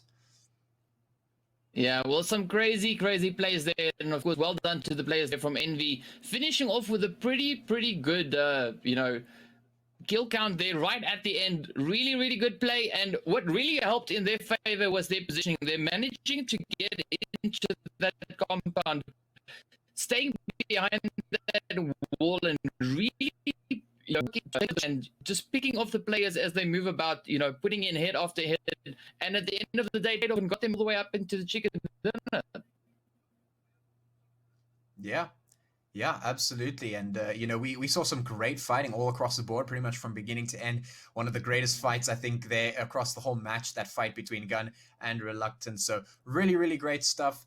And yeah, it was really great to see and really exciting. So that was really nice, and I'm sure we're going to be seeing some more of that as we go forward. So yeah, that's it from us. We're going to be throwing back to the desk, and yeah, we'll join you for some more in good time. Yeah. All right, thank you so very much, casters. What a game, pain. I mean, genuine pain being thrown across the room. That was incredible coming in from Group B and C. Absolutely, the way we just held on to that single compound, and yes, initially as the match started off, I was kind of set off by the circle, because it's quite generic circle that we get to witness these days, and I'm pretty sure the players are taking a look at that, because all the time I've seen, you know, on the most of the occasions we see those circles forming around Mansion, maybe sometimes around Gatka, so the left and right. So all these teams really need to work upon, maybe change things up a bit. But yes, getting back to the match, Envy Gaming really held on to their positions. They knew that the compound that they were holding was in their favor. They let the fight come in rather going out, and that's a pretty good chicken dinner. Absolutely, like perfect execution indeed. I mean, right before the final circle itself, they were already in the center of the circle, just that compound to hold on to, and that compound itself worked out wonders for them, because after all, they were 4 man standing all together. But that was an interesting push coming in from Gun. We saw that. I mean, he's the only man standing after all, and he just pushes for INV's compound like there's no tomorrow. Well, in the game of PUBG Mobile, you gotta take those risks, and I've seen tables turn. I've seen, you know, if he would have got a few knocks out there, and entire momentum would have shifted in his favor. The opponents kind of tend to go off their positions, and you know, they kind of get rattled, and that is what really helps. But you know, you're the last member surviving. You got nothing to lose at this point. You've taken yourself too far, and maybe there was a slight possibility it could have really worked out for him, but certainly did not. But then again, I really love the way INV, like I said earlier, positioned themselves, and they were very calculative in the fights that they were taking. They knew the zone was coming to them, and they did not have to move even an inch. They just had to hold on. And the best thing I loved about them were the positioning of the players. They had all the 4 Right. players in 4 different directions. So all those teams are, struggling with the circle, trying to close in, were being taken down, and Exactly. that's how they, kind of increased their kill ticker over there and ended up with some good kills. Absolutely. I mean, they had the line of sight through and through. There was no other team that could, of course, come against them. And with that, 11 kills, they are looking neat. Really neat. With 31 points to this team, INV starting off the day with a lot of aggression. Second position is by Gamers United Nation. Gun again. I mean, 10 kills. These guys were gunning it crazy. And the way they pushed against that team for the compound again, for that warehouse, that was incredible to witness. And the synergy coming in for Gun was incredible. Moving on to third position, that is Team NFX Unique with 3 kills and 17 points. Rain Gaming on fourth. Oxium Elite on fifth. Now, Oxium Elite is another one that did showcase a lot of synergy, but eventually things not working in their favor. Again, seventh position holders, National Killers, these guys were looking pretty decent for themselves, but they were just being chucked out one after the other, and finally just 2-man standing. They were not able to capitalize on that. Eighth position as of now is on Blank Legion. Yeah, if you're talking about, Gamers Unite Nations, I've casted them in the PMCO MENA. Right. So I really was impressed by the way this particular squad was playing, and today also we got to see that aggressive outing from them. But there were certain teams that could not really do much in this particular game, because a lot of teams tend to stack up during the end phases, and me, Africa, and Citizens Esports, I believe they were not playing. But on the 14th position, we do have Immortals, and on 13th is taken by Blink, 12th is taken by Red Reserve, 11th by Spaza Gaming. A surprising outing from them, however, getting eliminated so early, because I really expected, NF Unique, Spaza, Citizens to really step their game up, and then Unique did certainly live up to the expectations. Oh, yes. Really nothing to scoff about, because if you do not even get the chicken dinner, if you maintain that consistency, you'll be climbing up the ladder. Absolutely, and talking about the ladder itself, let's quickly have a look at the overall standings and find out how much these teams have laddered up and gotten closer to JXP Tempo. Looking real strong again with 99 points. JXP Tempo from Group A not playing today, but second position holders are playing. That is Gamers United Nation. We are talking about Gun, and there they are with 53 points. Third position. The only team that I cannot see here, of course, is National Killers, that I would have loved to have seen. But again, going back to fourth position is taken by Team Vibe. Dark Dragons on fifth. For UQuest, they showcased some wonderful gameplay last weekend, and thus they are on 6th with 50 points. 7th position holders are Team NFX Unique, and 8th is EFX. And for all the groups that are playing today, they still have one more game left. So Oh, yes. there is a possibility that a few more shifts in the rankings will be shown. But with the second quarter of our standings, we, however, witness BBC on 9th position, Natural Killers this time on the second page. And I am expecting a climb from them as well. House of Anubis holding on to the 11th position. Oxim Elite really, having good number of kills, being a little bit unlucky with the positioning over there, but they will step up eventually as well. Outsiders Official have holding on to the 13th position. 14th is taken by Citizens Gaming. On 15th we have TOC Arkin, and on 16th position we have Team Blink. Absolutely, that is the first two pages. Moving on to the third page, we're looking at Team Nibble Odyssey, looking real strong with 27 points on the 17th position. As we move on from there, we've got Rain Gaming, Quite Storm Esports, Spaza Gaming, reluctant to say, Crimson, Inkosi Esports, and Rogue Gods Gaming on the 24th position as of now.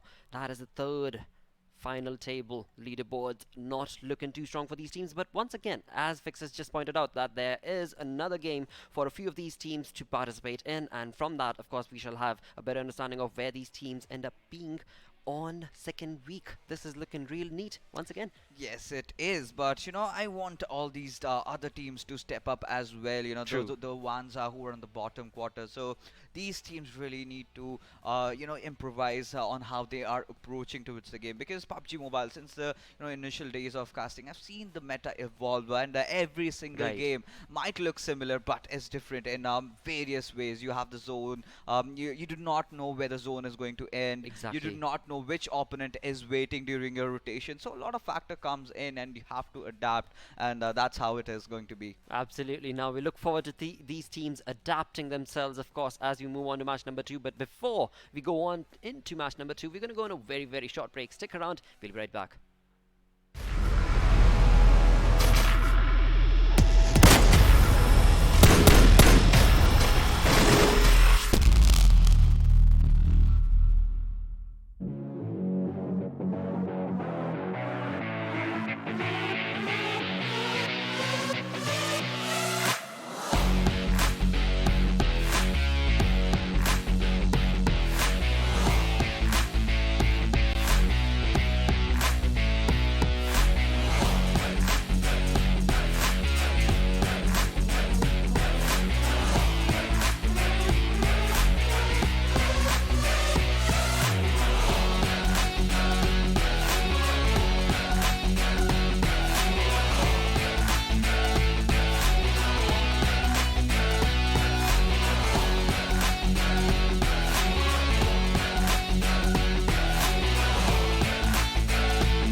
Hello and welcome back once again to Umzansi Esports League by Nodwin Gaming. You're joining us on Jinx as well as, well, all the other networks, of course. If you're joining in from YouTube, if you're joining in from Facebook, welcome aboard as we get ourselves initiated with match number 2. Match number 2 of the PUBG Mobile segment, where up until now, match number 1 between Group C and Group B has been phenomenal. But as we move on across towards match number 2, what is to expect?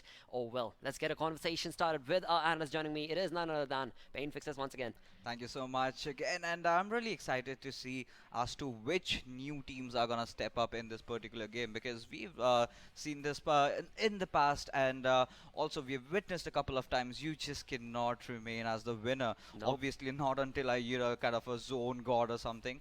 But yeah, I would like to see some of those bottom tier teams, kind of stepping things up, playing on full cylinders, going all in, trying to go a bit aggressive, trying to take those early initial fights, kind of get that confidence boost, because those early fights, if you take and win, you know that you've got that in you, and those hot hands really does help. Absolutely does indeed. With that, it is time to get into the game itself between these two groups. Let's find out. First one, of course, was towards INV. Who's going to bring in that aggression against INV and all the other teams and take that second chicken dinner for today? With that, of course, let's segue into the game with our casters. It is none other than DK and Pachi. Guys, thank you so much once again. All right, so Blood and Fixes there on the analysis. Thank you so much for that, guys. But yeah, actually, I'm excited getting into the second match. Hopefully, it's yeah, I'm looking forward to see whether or not we're going to see a bit of a change up, because we're getting in that in the first. So hopefully we'll see some of the other teams start stepping up, and of course the leaderboard already. There's quite a bit of a change on the leaderboard, which is fantastic to see. Yeah. Yeah, I mean, we saw some really, really great stuff on the first match. And of course, I don't expect anything less than that exact, level of great stuff that we saw coming out. That we saw some amazing plays from across the board pretty much. But, we saw some of those particular teams really shining at the end of the day, and that's sort of what we're waiting for. We're waiting to see which teams come out and shine. That's the whole point of, the group stages. That's the whole point of, doing all of these matches here. We want to see those teams coming out. We want to see them shining. We want to see them playing, to their absolute best. So, yeah, I'm keen to see if that is, of course, what we see. Obviously, we see a lot of these names here on the screen coming out to play. We see, of course, Gun doing some really good work there out there as well. Of course, Natural Killers, all of these names really, really just putting on some great show for us. You can see all across the board here. A lot of teams and a lot of expectations. So we'll see if they live up to those expectations. We'll see which teams get those chicken dinners. At the end of the day, that is what matters. Getting those points, getting those chickens. And yeah, well, that's what we're going to find out. And well, yeah, let's just jump into it, I guess. Yeah, so we're just waiting now for the match to get underway, and yeah, it's been amazing to see what the teams have been able to do in this match. And as we saw on the leaderboard there, two of the teams that we have in this lobby, already making it up into second and third place. So that's already a fantastic thing to be seeing from the teams. And of course, the flight path for this round, very similar to the one that we had in the previous match. Not a lot of change in the flight path there. So once again, we've got the teams, having access to fairly similar regions that they had in the previous round. So I definitely think for this one, I wouldn't say we can expect the same kind of things happening in this one. But yeah, I also don't expect too much of a difference. We might see a bit of a mix-up. But of course, we've got two teams making their way straight down over in towards the Nova crates there. So that's already going to be a fairly interesting one. That, of course, being the players there from Mecha 6 and, of course, the Row Guards, pushing up straight into the Nova crates. So we might see some crazy early game action already taking part right there. Yeah, I mean, like you said, the flight path is very much similar to the one we had. I think the only difference here, aside from the direction, of course, is the fact that it's a little bit more south, which means that a lot of those northern spots not going to be accessible, which is not too much of a problem. As you can see, the zone landing down here towards the southwest. So most of the teams already nice and comfy inside the zone, which means they're not going to have to run too far. But that always begs the question, do you see some teams sending out those parties? Because sometimes we do see the teams when they're already in the zone, some of them like to go out of the zone and then come back because, of course, that first blue zone does take quite a while to come in. So, it is one of those things that we do see sometimes. Other times we just see the teams sort of just sitting in the zone nice and comfy, waiting for it to get smaller. But right now, you'll see that most of the teams have been able to make their way up into those more comfy spots. So, of course, we've got plenty of teams, sitting around there, South George. We've got some teams here around Ruins, a lot of teams just underneath Pachinki, around Farm. And we already have some shots coming off here against Effects. Yeah, the players there from Blank Legion already putting those shots in. Rambo moving up there with his DP28, putting those hits in. And, of course, the players over here now from Spaza Gaming, they've kind of figured out that they've got some opposition in the area here. The players there from the Rogue Gods, you can see Traitor just waiting at the side of the wall, just waiting to be able to spot one of those players as they move up and then, of course, try get those hits in. But it's beautiful to see how these teams are moving together as a unit. The players, of course, they're from Spaza Gaming, from Mecha 6, just moving up. And it's pretty good, on a defense-wise, if they get pushed by the players from the Rogue Gods, they'll be able to defend and, potentially take them out and send them back to the lobby. Yeah, so we'll see if that does happen. We're waiting for those fights to break out. Now, one of the nice things that I have noticed about, what's going on here is a lot of the teams have actually landed themselves in towards the military base. So we've got quite a number of teams sitting in that area as well, which is quite nice to see. We'll see if that comes to any sort of bridge camping, which does happen quite often when we see teams dropping in that particular spot. But for the moment here, we're just going to see if the teams start to get any of those early fights going or not. You can see, of course, here these two teams here by Nova, quite close. RG and SG sitting here waiting to get that trigger pull. Both of these teams are waiting for an opening, and it is up to them to create that opening or to rotate away. That is sort of the decision making here. You can either go in for the fight or you can get out. No, well, it seems like the players, of course, they're from Mecha 6 really trying to push up now, moving in on the players there from Rogue Gods. And it's gone from a bit of a waiting game into, we're seeing that aggression now coming in. And we're seeing some great shots, of course, now also there from the Rogue Gods coming in, putting those hits into the players there from Mecha 6. You can see them now just trying to get that res in. Poison there going up towards Shade, trying to get that going. And it's going to be an interesting one. I mean, we got Ash also now going down. He's moving back over towards Joker to get the res in on him. And the Rogue Gods are, in fact, now really starting to turn the tables on the players here from Mecha 6. Yeah, some really, really heavy shots coming in here, and that is going to be the Rogue Gods coming out on top of that one. So really, really well played to them. That's going to be the first of many sent back to the lobby at the moment. We have 13 teams and 49 players now left on the board after that one. And right now, you can see across the map, most of the teams pretty well spread out, except, of course, a couple of teams which are now relatively close to one another. You can see Gun just off across towards the one side of the Western Bridge. And then, of course, you can see the fact that Gun is actually split up now across between two groups of two means that they might just be running into Red Reserve as well here. So they have to be careful. Yeah. So we're just waiting now to see what's going to happen with the players. Of course, we've got the teams right here. They're fairly close. Now it's just now it's changed up into a waiting game once again. We're waiting now to see which teams are going to start the assault, who's going to move up onto who. But we have a nice potential fight, of course, there over at the military island with the players there from Oxium, as you can see. Mr. Grobis there just rotating past the players. We might have a few shots on that side, and then of course we got the players there with the natural killers. They've got a team right there with them as well. And of course the players here from Spaza Gaming now just rotating up, and you can see Red Reserve angry, putting that shot right into Gun. Well done. Yeah, there it is. That's what I was waiting for. I said that they had to be careful about where they go, and I mean that is one of the risks that you run when you split your party up like that. You find yourself with a little bit of a disadvantage there in terms of a man count. So you've got to be careful. And right there, you can see Gun just taking a couple of hits is going to mean that they're going to have to rotate the rest of the team in and try and just recuperate themselves. They shouldn't be in too much of a bad spot. We know Gun can be very, very resilient, so that's not too much of a bad thing for them. But right now, yeah, like you say, it's a bit of a waiting game. We're just waiting to see the teams moving up, and most of the cluster of teams that we could be potentially seeing fights happening in is around the Ferry Pier here towards the southern portion of the main island here inside zone. We'll see if Gun does start to clash with Red Reserve once again. You can see Nerf and Risks moving down in between both Red Reserve clusters as well. We'll see if that happens. Any fights anytime soon. Yeah.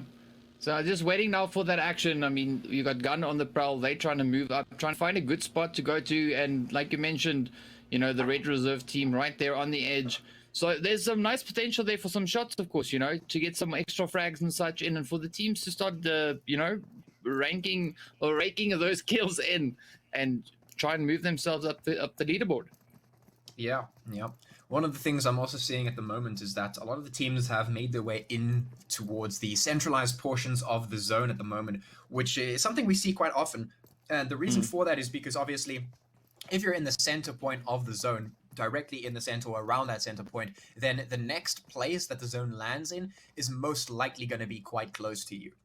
Because you can never predict exactly where the next zone is going to land, and a lot of people have tried, but you can't ever exactly predict where the zone's going to land. So the best bet to be in the closest space possible consistently is to be in towards that sort of central point of the zone. So we see a lot of teams moving up towards that area. You can see right in between Gatka and Pachinki down there towards the southern portion of that area. You can see a lot of the teams have begun clustering up. You can see the Natural Killers, Reluctant. You can see Gun is there as well, of course. Red Reserve just down towards the south. So a lot of teams now just making their way in towards that point, as the rest of the teams are still towards the outside. So you can see the different styles of play. A lot of teams like to stay in the middle, and some other teams, they like to stay towards the outside of the zone, you know, for some safety reasons, maybe to even catch out any potential stragglers, you know, to do a bit of gatekeeping, as we've seen every now and then. But yeah, right now we're waiting to see if that cluster towards the center of the map does start to yield any fights. You can see Natural Killers looking for the Reluctant squad here, checking to see what's going on here. And I've actually spotted them out, but very smartly haven't pulled the trigger just yet so that they can get in a little bit closer.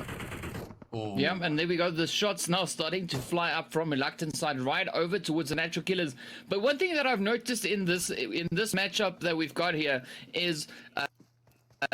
well, the teams play it a little bit more passively. They're not super aggressive. You know, we can say it's more of a calculated decision that they're making. You know, they choose their fights better instead of just rushing into a fight. But also, what I'm looking for is that hunter team. Yeah, yeah. Yeah, we definitely, that is one of the teams or team styles that we love to see. It's very, very difficult to pull that off. And right now, we're just going to be watching Natural Killers trying to put the hits in towards Reluctant. But I'm definitely with you there. I am also looking for that team. And I suppose in this sort of arena, you know, right now, the teams don't want to pull that card out just yet. They're still trying to get a feel for one another, still trying to put the points on the board, and they don't want to give it away for free. So they're trying to play smart. Maybe that passiveness coming out there from a little bit of a respect. You know, they know they're on a higher stage right now. They're playing at a very high level. So they know they need to give a little bit more respect. You can't just get overly aggressive. And right there, Reluctant's going to be taking some hits. Yeah. And I agree with you what you said about the stage spot is, you know, the teams must just be careful that they don't land themselves in a position where they play too passively for the stage that they are playing on. You know, I understand if it's a tactical decision, fantastic, that's great. You know, but we need that aggression because that is what's going to put you at the top of the leaderboard. Yeah, absolutely. I agree with you 100% there. Now you can see Natural Killers, they are making their way up towards Reluctant very, very quickly, trying to get those hits in. The shots coming forward, Schnitt's going to be putting them in. Smitty falls, Titan falls as well. So Natural Killers really, really putting that assault on, and that is the sort of aggression that we were looking for. That is exactly what we're talking about. More of this needs to come out. You can see Natural Killers now putting the hits in, keeping themselves on the top. So some really nice assaults coming out from them. Well played. Oh, that was beautiful to watch. I mean, great tactic there by Natural Killers. Really utilizing, you know, what they have and the position they got, and you know the way they moved in on the players there from Reluctant was absolutely fantastic. Just watching them come from where we had Vile moving in on the top of the hill just getting that first little glimpse of the team, just down below, to where we have it, where they now took out the whole team. I mean, fantastic progression that we had there with the team, and that was a beautiful strat, beautifully played. Yeah, and I mean that is exactly what we were talking about there. When you need to pick your fights at a stage like this. You can't be too passive, you can't be too aggressive. You really have to find that sort of balance. And if we were to see one of those hunter teams, that would definitely be at a point where we see one of the teams coming out and shining and getting really comfortable in this position. Because right now, I think a lot of teams are just putting their feelers out, trying to get a feel for this stage, get a feel for where they are right now. And once we see them, get a little bit more comfortable and settle in, we might just see, one of those hunter teams pop up. And for those of you listening right now who don't know what we mean when we say hunter teams, basically what we're looking for when we say that is a team that knows how to constantly or consistently move around the map, isolate a team and take them out, which is not a very easy thing to do, but we've seen it happen a couple of times across the seasons, where some of the teams will just get into a zone where they really, really are playing well, and they're able to move around the map, get to a spot where even if it's occupied by a team, like, oh, we want this building, but there's a team in it, they're able to successfully execute an attack and beat that team out, get in, and then they don't spend their time in that zone or in that house that they just captured. They continue to move on, and those teams really, really get ahead. They get a lot of points going for themselves, and it's really, really nice to see. So that's what we mean when we say a hunter team, and that's what we're looking for. Yeah, no, it's definitely something. It's definitely something that would be fantastic to see, especially with the mix-up that we got here. With players from Group B and Group C. Oh, look at this assault! The Rogue Gods just ripping into the players here from Spaza Gaming. Wow. Chris managing to get away, and of course Mamba just moving in, just finishing them off, putting the cherry on the cake.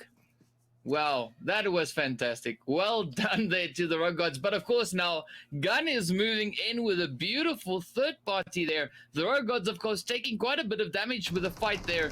As you can see, they lost one of the members or getting knocked down, that straighter, and now Gun swoops in full health and just turns up the assault on the Rogue Gods. Beautiful green as well. Wow. Oh, really good decision here by Gun to capitalize on the state of Rogue Gods. And after they've taken so much damage, now this is the perfect time to strike. And here comes Gun putting in those shots. I mean, we saw Kratos in the previous round as well, being the last one left. He's moving up. You're gonna die already, rotating out. Kratos now just trying to outrun the shots there. Oh man, I love this. This is absolutely fantastic. Yeah, absolutely. Right now, UGondai is retreating so that he doesn't die, and Kratos just across the way here trying to get away as well. So that is 2 players remaining for Rogue Gods, as well as 2 players remaining for, actually I was about to say 2 players, now it's just Chris left alive for Spaza Gaming. So that was some pretty decisive attacks right there. And even though they didn't result in a squad wipe, they were really, really well played, because that is exactly what you need to be looking for in a game like this. You have to be making those smart decisions, and that's why these teams are here, because they can see what's going on around them. They have that awareness, and they know, okay, this is the time to strike now. We move in, we take advantage. Sure, we didn't get the squad wipe, but we got some points, and at the end of the day, every single point counts and gets you closer to where you want to be, which is, of course, at the top. Yeah. And I mean, so Gun definitely has the potential to become that hunter team. They are really, they've got that kind of play style to them, So what I would love to see is them capitalizing on that, growing that, making it even more so, because that would catapult them through the leaderboard.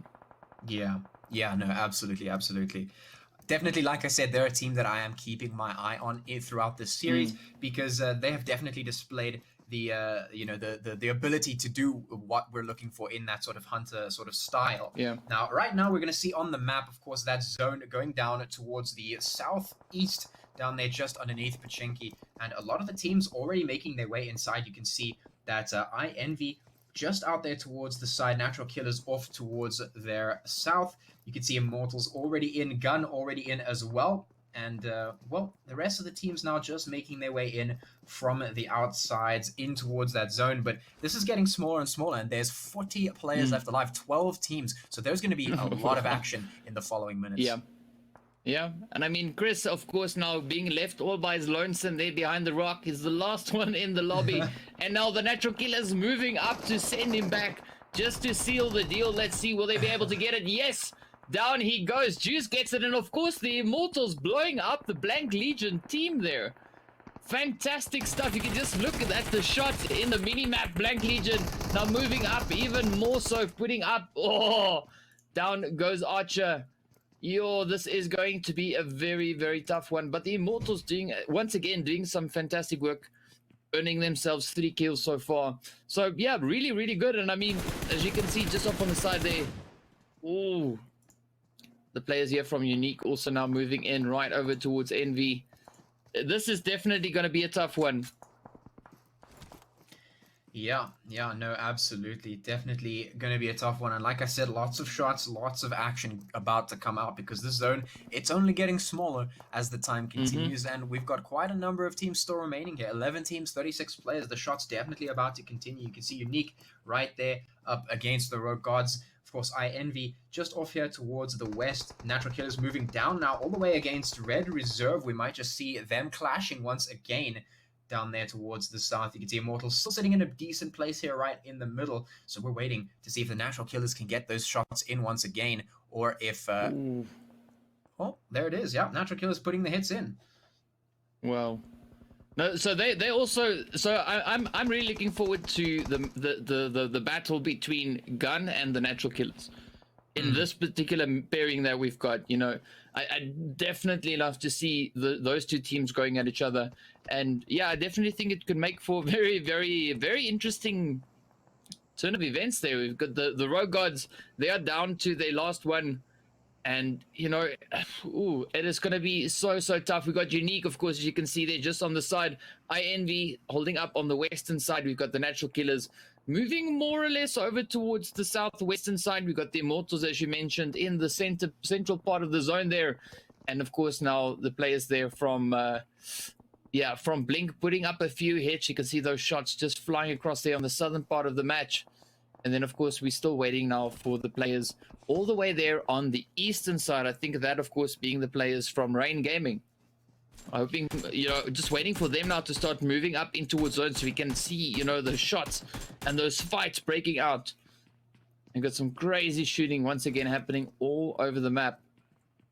Yeah, right now that zone going down towards the south of the playable area. And you can see Natural Killers continuing their assault now. They're wiping out the players there from, I believe that was Red Reserve. Yeah, so that Red Reserve now gone down and out. Natural Killers successfully hunting them down, but the hunting hasn't stopped yet, and that's Blink taking some hits, I believe, down there towards the south. So we're going to see a lot of the teams rotating in from the northern portion of the playable area because they are just in that spot. But it is going to be the Immortals and Gun who are in the northern portion of the zone at the moment.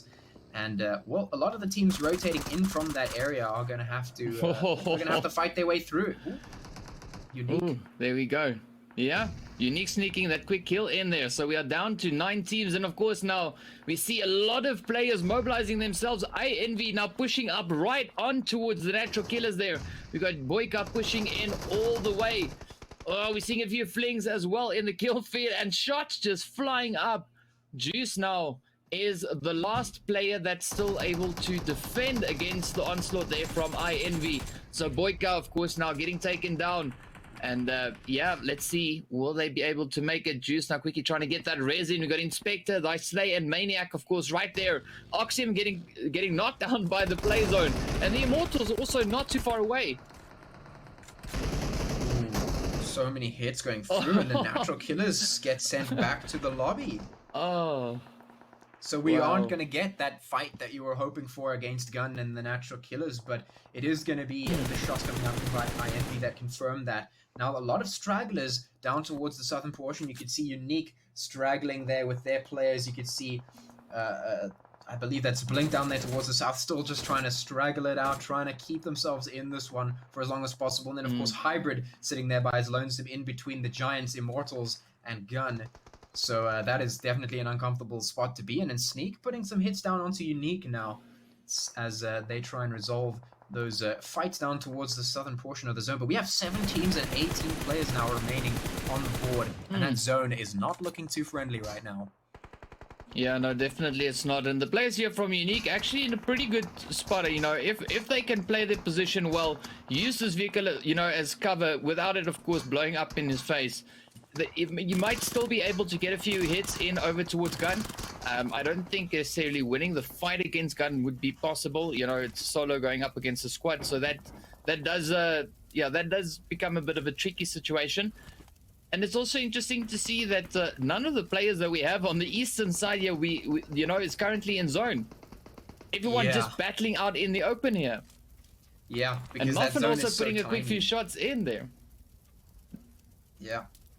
It's going to be a difficult time, to say the very least. Right now, these teams, they realize that they are in a spot. If one of them tries to make a dash for the zone, the other teams will 100% take them out. They can't take that chance. They have to take the fights before that blue zone gives them the tickle. So we'll see if they can make that happen, if they can get themselves a ticket in towards that zone. You can see INV, they've made their way in, so they're going to be safe for the moment. The rest of the teams, they have to battle it out to secure themselves a spot in the zone, because it's tiny and there is not space for everyone. Yeah, and the blue zone is of course now moving up, so the teams have no other choice. They have to move up in towards zone. Blink now moving up. We've got the players there, of course, from Rain Gaming also moving up, as well as INV. We've got Gun on the edge. They're also trying to outrun the zone. Everyone, in fact, now just trying to move in, and of course the shots coming in.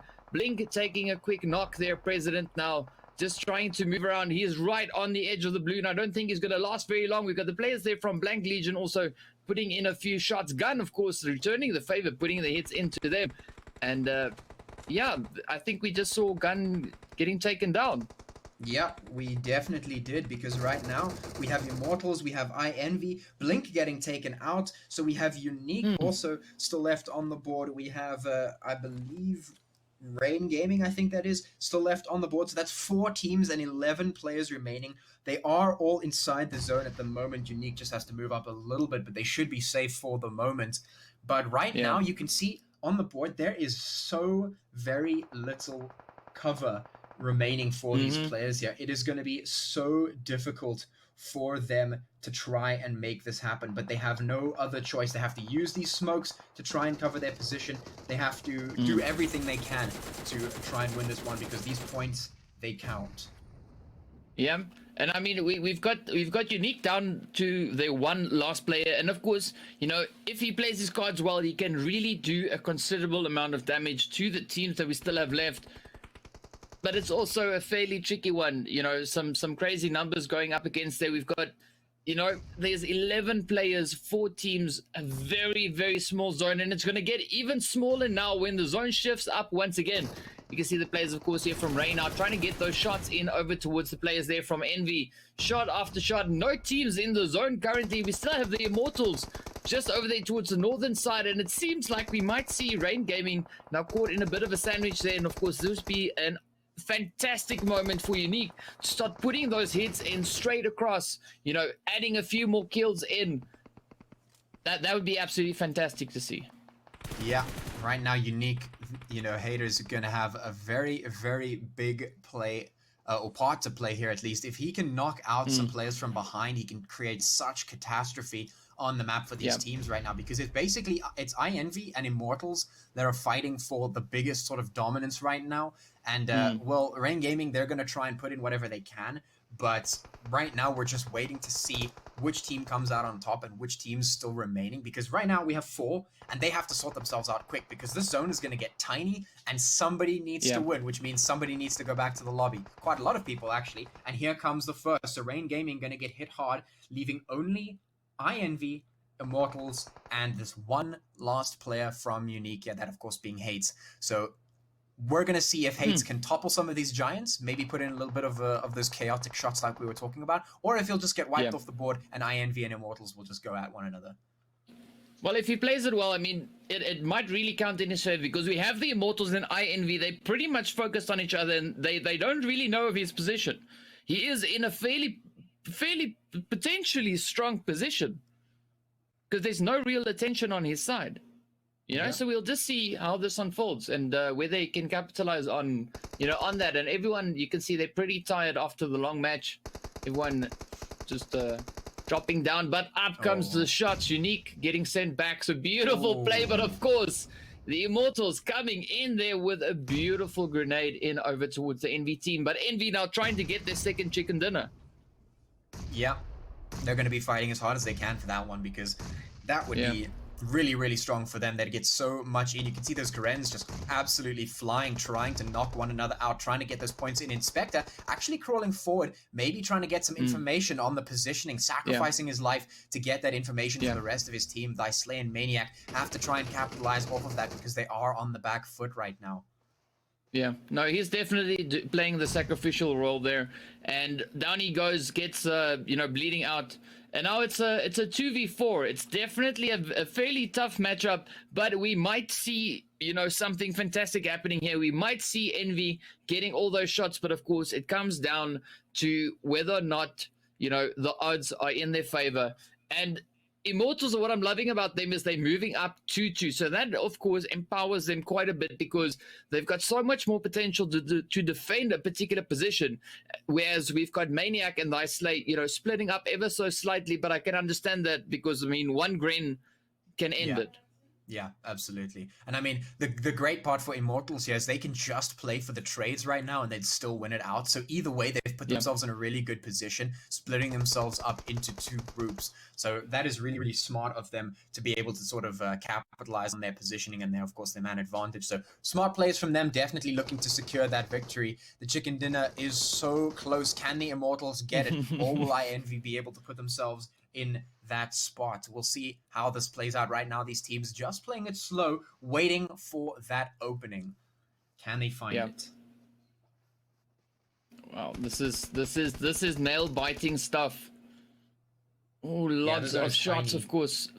Yeah, and the shots are just going all over the place, but the players are definitely fishing for those hits, trying to see. Oh, there we go. There is the first.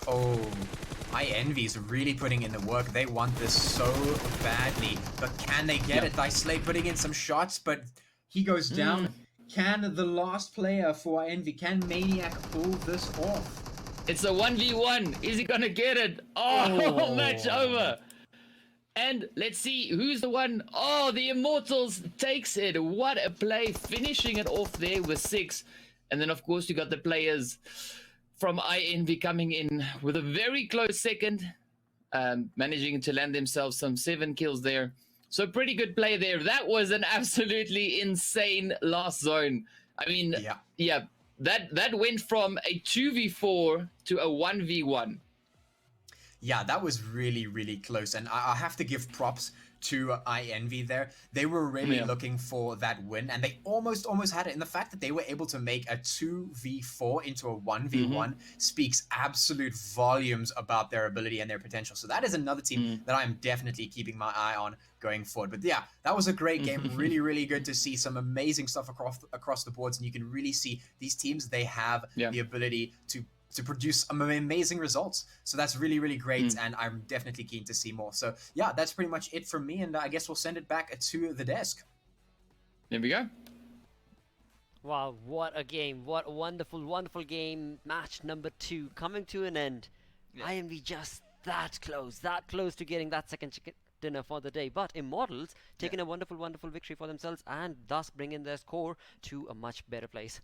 Absolutely. Like I predicted, we got to see another generic circle this time around the Gatka region. So today it was one match was down on that Yasnaya area. Now it comes down to Gatka, and it kind of pretty much opened up. One thing for sure that I've observed right now, the gods of PUBG have really bestowed their blessings onto its members of Team INV, because every single time they tend to be in the circle, and even the final circle, if you talk about the extreme final circle, that was somewhere on the members of INV. And one thing I also observed is that INV, they rotate, they initially drop off, they rotate really, really quick and Right. try to take that dead smack center spot in the circle. And the final fight that we got to witness, it initially, started off as a 3-1 split from Immortals and was a 1-1 split. But before Right. that, we just have to check out the standings as to see where these teams are going to stand off. Absolutely, and with that, of course, Immortals taking the lead with 6 kills, 26 points to this team as of match number 2 standing stand. And with that, INV taking the second spot with 7 kills and 21 points. Rain Gaming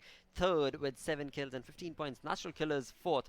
Natural Killers certainly did pick up the pace this time around, Pain.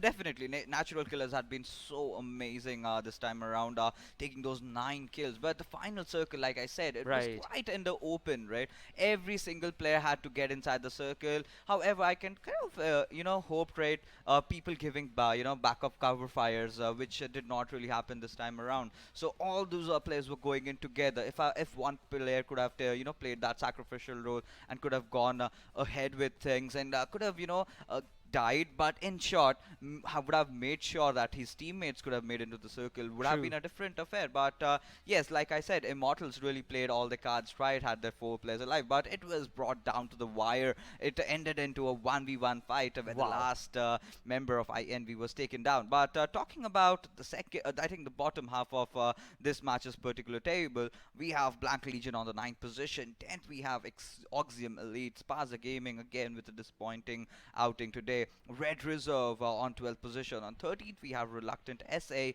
and on 14th, we have Mecha 6.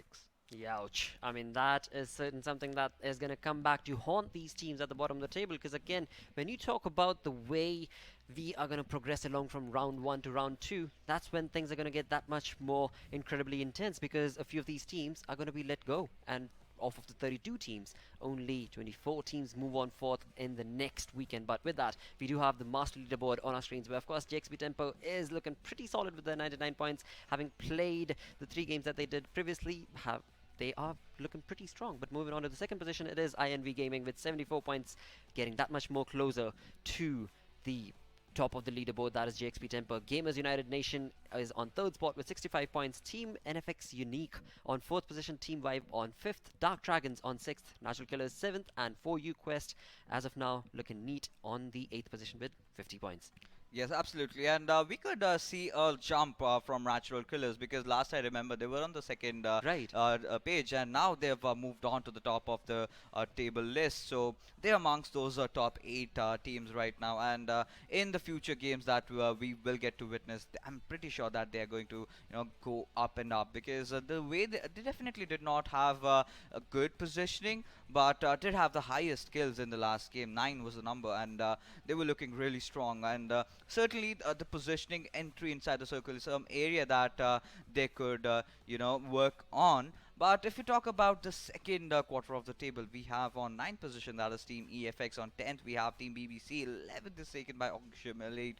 On 12th, we have Rain Gaming, who have really stepped up after that last match also. That was an amazing game as well from them. Team Blink, I'm yet to see a lot out of these teams as well. House of Anubis on 14th position. On 15th, we have Outsiders Official. And on 16th, down goes Citizens Gaming. Dude, what a match it was again for Rain Gaming as well as Blink, because these guys tried their level best, and then they were looking pretty neat when it comes to match number 2 for today. But moving on to the 3rd page of the Master Leaderboard, we're looking at TOC Arcane on 17th position, Immortals on 18th position. Well, that certainly did help their chicken dinner, certainly did help bring them up from the 4th final leaderboard, because again, as we move on down to the final few of these leaderboard placeholders, simply put, well, this is the next 2 days are the only 2 days they have. Next weekend on, we're moving on to round 2, where only 24 teams will move on forth. Yeah, we have seen a lot of surprises coming in from these teams. Like I told you, in the game of PUBG, if you have one good game with say around like 15 or 20 kills, you're right back at there on at least on the top 15 position, enough to make you qualify. So things are still not yet over for all these teams. If they have a good day, if they have some good outing, if they go aggressive, like I have always wanted to see these teams go and play forth, so we could see a better result. But talking about the teams that are in trouble, we can see Team Hub, Team Red Reserve, Team SS Syndicate, Mecha 6, 6, Inkosi Esports, and Crimson. These are the teams that have to make the most out of all the games that they have. Absolutely, they certainly are going to have to use the momentum that they've got rolling in their favor for the next 2 days. They genuinely ought to capitalize on it. And with that, of course, we do have the highlights from match number 2. Yes, absolutely. The way things started off, I was rather surprised to see two squads fighting it in the Nova containers, because that area has definitely dropped a lot of, loot possibility. Earlier loot we used to get in Nova Rep, not that sort of loot is not what we are getting to see these days. But yeah, we saw pretty much good fights coming in here. This was one good grenade coming in. We did see some vehicular manslaughter coming in there. Yes. I saw two people, just being ran over. So yeah, those things really make this game so much enjoyable. All those crazy things that these players tend to pull off. But yes, Team Unique, I definitely have to give all the ups to Hades. He really did survive for so long. Absolutely. I mean, 3-man team surviving all the way into the final 4 teams, 5 teams for the match was incredibly played by that dude. And again, he was not the only one. He was able to actually bring down a team member in the last, or rather an entire team in the last final circle itself, which was beautifully done. And along right here, that is where Gun's rotation completely screwed them up, because they were coming in from a pretty decent high ground. But as soon as they come in towards the farm itself, the farm area itself, of course, they were spotted by all the teams and they had to be brought down. See, the problem with Gun was they were, going all guns blazing over there True. on the top, which really made them vulnerable from the bottom. Everyone could just spot them out, and Exactly. all the shots came in together, and it was really difficult. What they could have either done is, send 2 of their players ahead, and 2 of the other players trying to give that cover fire. So these are the things, teams can, tend to improvise on and work on as the league progresses. As that is a team with a lot of potential. Exactly. I mean, in the end, it's all about information, right? You get the information as much as possible based on all the other teams that you are looking at and their gameplay itself. And then again, you bring that information and bring it to your strategy and synergy and try and apply it the best way you possibly can. With that, of course, today's PUBG Mobile segment does come to an end, but wonderful, wonderful turnover wins where Group B and Group C certainly did showcase some wonderful results. But again, if I were to go back to a few select teams, Natural Killers, I was expecting a bit more from them. Well, is it fair to say, you think? Nothing to really scoff about, because True, though. as long as you are in the top 8 of the table, so you're good to go. You're going into the next round. You've got a good momentum kicking in. But yeah, there are a few things teams can work on the trigger discipline, like I told, just not shoot at every single enemy you spot. You need to be very careful with your shots. So in the further matches that we get to see, hope to see another amazing outing from all these teams. Absolutely. With that, of course, the red zone coming into those final select teams, getting closer and closer. Only the next 2 days remain for them to showcase that domination and get away from that relegation after all. But with that, like I said, we do reach the end of our PUBG Mobile segment. Stick around as we go on a very, very short break, because coming right up is Tekken 7.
Hello and welcome to Umzansi Esports League by Nodwin Gaming, joining us on Jenks TV. Certainly hope your weekend is special and awesome, and of course with that, right now we are getting into some special awesomeness where indeed we have Tekken 7 gonna get started with some crazy punches all across for the next half an hour. You, like I said, are joining us on day number 1 in week 2, and of course this entire league is gonna run for 28 days in total. Fridays, Saturdays, Sundays. Simple.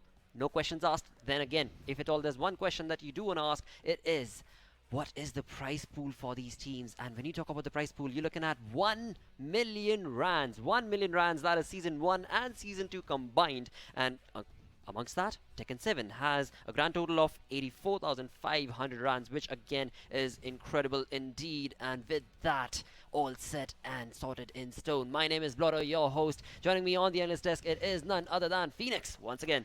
Thank you, Blotter. Let's talk about the players who are going to compete against each other and showcasing their Tekken skill and to prove who is best in the business. Absolutely, and talking about the business, the machoism, we've got M-Doc going against Iggy Daddy. And indeed, when it comes to these two, you were talking about it behind the stage, Phoenix, that M-Doc certainly has a lot of characters that he's very versatile with, right? Yep. M-Doc favorite character is Marduk, and Iggy's have a lot of favorite characters like okay, yeah, he is wearing the same shirt. Okay, let's talk about Iggy's favorite characters: Dragunov, Armor King, Zafina, Nina, and Steve, right? All right. Yep. And M-Dog is a very powerful player, but yes, whenever he tries to attack a person, his attack is quite slow, but the damage is explosive. And I want to compare Marduk against Steve, because Steve is a very aggressive player. His sidestep are so amazing that you cannot able to predict. Okay, his sidestep and punching is can lead top to of the a line, predictable. simply put. Yep. Oh wow, that is wonderful. That is wonderful indeed. But then again, the question remains: what characters are they going to be actually choosing in game itself? Because that again is all speculation coming in from the desk. Right now, it's time to put a stone into that speculative theory. Go into the game itself with our casters. That of course are Gas Mask Guy and Mr. Chocolates. Over to you, mate.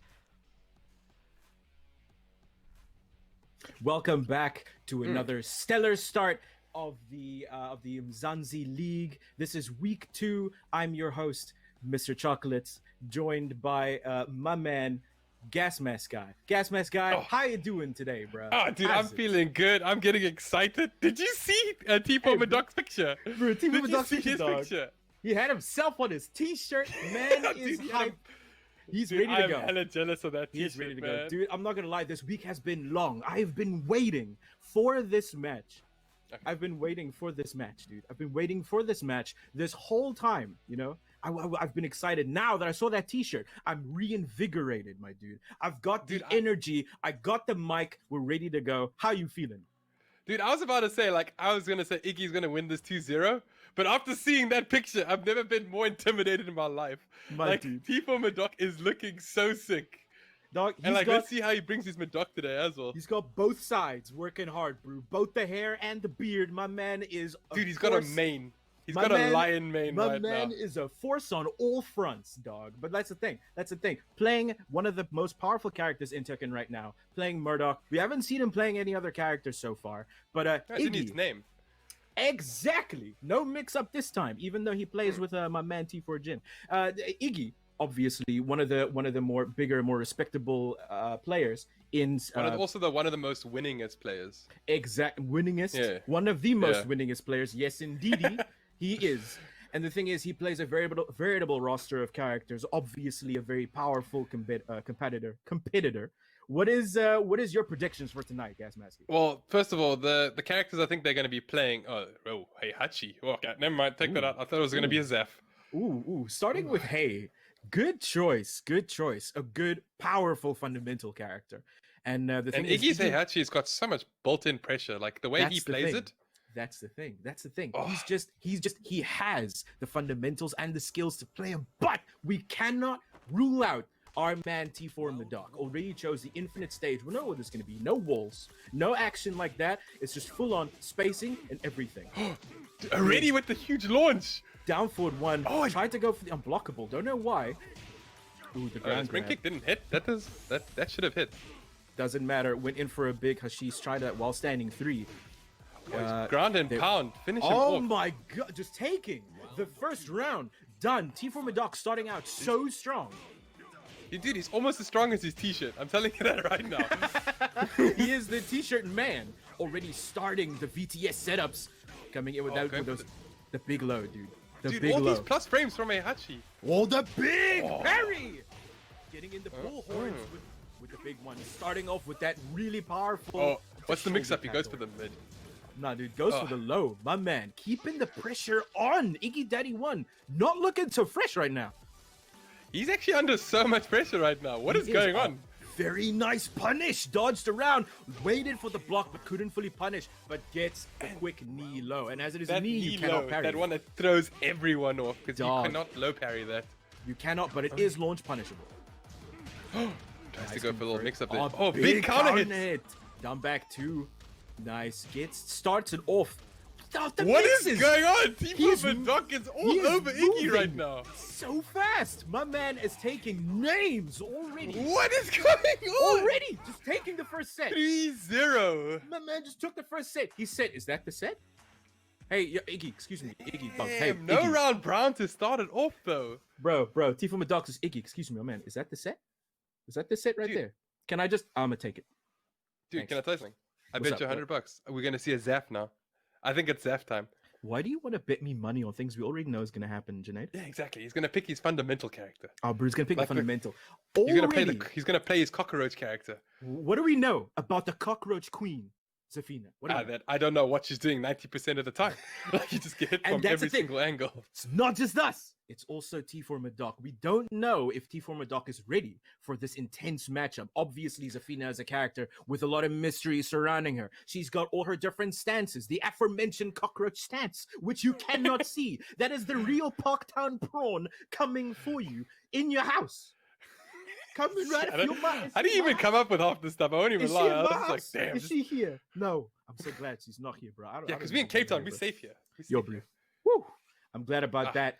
Like, I don't wanna be facing Iggy right now if he does pick Zafina. But however, can we just get back to the fact that T4 Madoc just absolutely floored one of the most powerful players in CT right now?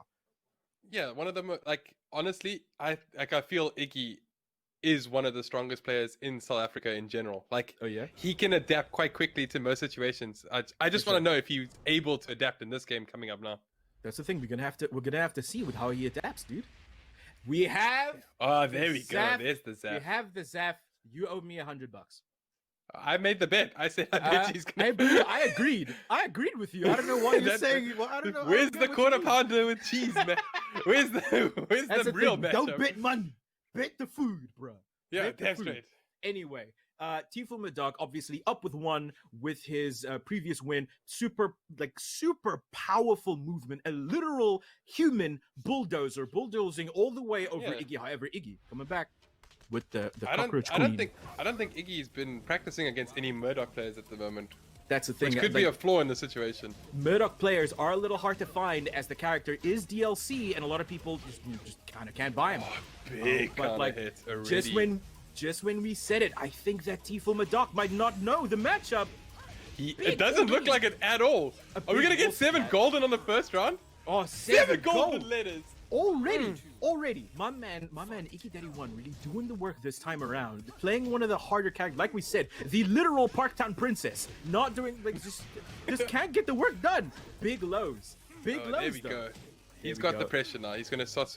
Ooh. Ah, there we go. No Big tech. throw mix. No tech, but not needed. Come in with the big VTS setup. Oh. Does not tech. And he that's- returns the round in full. That's the thing. Damn. You like, I didn't. That round was Yeah. quick. That was like That was 15 quick. seconds. That's the thing, dude. When you play 2 powerful characters like the 2 we have right here, it's already going to be massive, Huge dude. launch. Taking him to the wall. Ooh. I think he expected a wall bounce there. I think he was expecting wall bounce, yeah. But like, even on block, so minus. Nice. A lot of defense from both players. Dude, all these pokes. Very much so. That's what Iggy excels at. He excels at the fast gameplay. Trying to take it. Coming in with that big knee. Oh, minus plus 1,000 frames.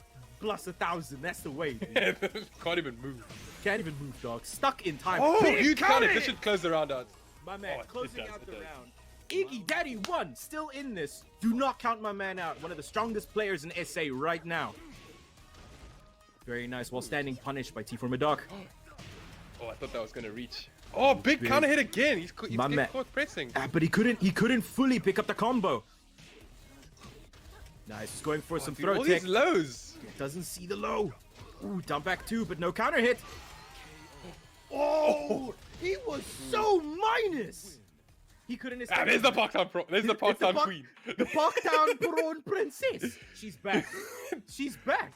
You cannot. Dude, that outro will continue to freak me out to this day. So insane. Now there's that face. We have the beast, T4 Madoc with 1 and Iggy Daddy 1 staring at him like a dad in disappointment, saying, "You could have done better, son. You could have done better. You coulda, but you didn't." Standing in with 1 point to himself. Obviously, both of them in a position trying to get back to obviously back to winning. What are your thoughts, Gasmus Guy? What are you feeling? So honestly, I feel like he doesn't. T4 Madoc doesn't know the Zaf matchup yet. He started picking it up near the end of the round. So I feel like the third set he might have an advantage of like trying to figure out when exactly to press, but he's getting hit by every single counter hit. So he is. I don't think he knows how fast she actually is. I feel like she comes from weird angles. That is the thing. That is the thing, dude. Like we've been saying, dude. The Parktown Princess. She's not giving up. She's coming in at from all angles, literally, like even like upside down, coming at him. Like I was gonna say, she even mid crushes. That's like the weird part about it. That's the thing. That's the thing. So obviously he has a problem, but Marduk is still a character with very high range, very high damage, and pretty good versatility. I do believe pretty much one shot you. Yeah, he can. If Iggy makes a mistake, that could be the round. And I feel like that is more or less the way we're fighting out right now. Is that our man T4 Madoc obviously is a player of high skill and high fundamental play. And like you said, it's not only Marduk that can one-shot you. T4 Madoc can one-shot you. That's why Iggy, I think, is playing so fast. With that lion mane. He's playing so fast and loose, dude. He's trying to duck the hair, and then he has to check where's the beard. Gotta duck. You gotta check where to. Gotta know when to hold him, and you gotta know when to fold him. That's the way that Iggy's trying to play right now. That's the thing. So we're gonna have to see how Iggy will adapt to our man T4 Madoc. I've also noticed that Iggy hasn't teched one of the ultimate tackles yet. He has not. I don't like. The thing is, he has a couple in the first round. He has been taking them, but he needs to check. Has he? Okay, no. He needs to check when and where it happens. T4 Madoc changes his setups the entire time. But talking about setups, big already against the wall, already coming in. That's 50%. Oh my! That's a counter hit. Doesn't matter. Gets the laying down too. Oh my god! Look at that Dude, damage. Oh my counter hit. Just so much damage coming in. Big. All right, so they're playing. Okay. Ooh, sinking. Ooh. All right. Anyway. Okay, so it looks like we got a little bit of a desync. Like everyone that plays Tekken understands this lifestyle. Hey, bro, it's like this hits home, dude. Did you know the picture that Iggy has when he's standing there looking all disappointed. He's looking disappointed, dude. He's like, Tekken, Harada, how could you do this? You knew I was gonna be on TV tonight, and you just had to decide to desync our game. Thanks. Parktown Prawn Princess is coming for you. That's just how it's gonna go. She scared the netcode. She scared the netcode when she crawled away. That's exactly what's going down. Man. Anyway. But that one round that we could see. Sorry, I BTS canceled my way in there. You waved through my right through your comment, bro. So what we were seeing there is Iggy already took the round, but the thing is, it wasn't just a full win from Iggy's side. There was a giant battle there, a tug of war, so to speak. Both of them obviously still trying to both of them still trying to come out on top, trying to adapt on the adaptions. Literal Bear Grylls vibes right now coming at you. What are your thoughts after that one round? The one round that you saw? So what I'm saying is, like, Iggy did pretty much a starter combo from the beginning of the round and took him all the way to the wall and did about like 50% like damage, but with a very like frame intensive combo. Yes. T4 Madoc literally just touched his foot, jumped on top of him, did one button, and pretty much took all that health back. Like it wasn't even like a proper combo. He's just if anything, that round just symbolizes the way that these two characters work, as we've just seen. The Scarecrow lady was definitely. I was trying to think of a way to alliterate it. I couldn't get to anything. Obviously, Zafina, again, very stance-heavy, mix-up intensive character, was able to do a lot of damage for a pretty good combo. And then you have a lot of work. Then you have the literal shotgun that is Murdoch being held by Murdoch. It's a little Murdochception right now. We're having it's like Murdoch squid. Murdoch squid, bro. That's the way, dude. That's the way.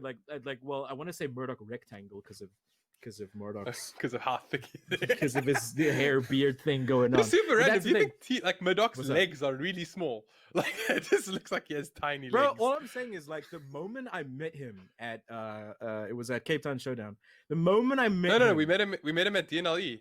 We met him at DNLE the first time. Yeah, no, we did. And then I think we told him that he looks like Murdoch. And he's like, oh, okay, I feel you. Next time we see him, dude, just my man's ready. The man was flexing on stage. The man was flexing on stage. He was, dude.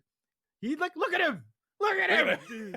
Look at him. I love his t-shirt though. That t-shirt is so sick. That's too sick, dude. That looks so good. Because the thing is, oh, dude, he looks scary, bro. Look at it. Look, I don't even see a difference between my man, Mr. Murdoch, and Murdoch himself on the picture. Yeah, they look like the same person. No difference. Oh yeah.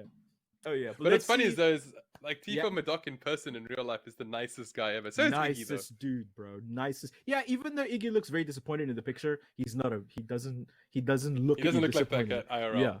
Yeah. All these guys, super cool guys. But that doesn't matter right now. What matters is who comes out on top this big matchup. Tried the huge launch. 3. Take him to the wall. Look at that damage! God. Look at that damage! 70%? Yeah, one combo. Big counter hit, but the nice swab. Oh, weird sidestep. Even the cameraman was confused. Oh, he has that mix-up, that low mix-up. Nice. That oh my, that damage!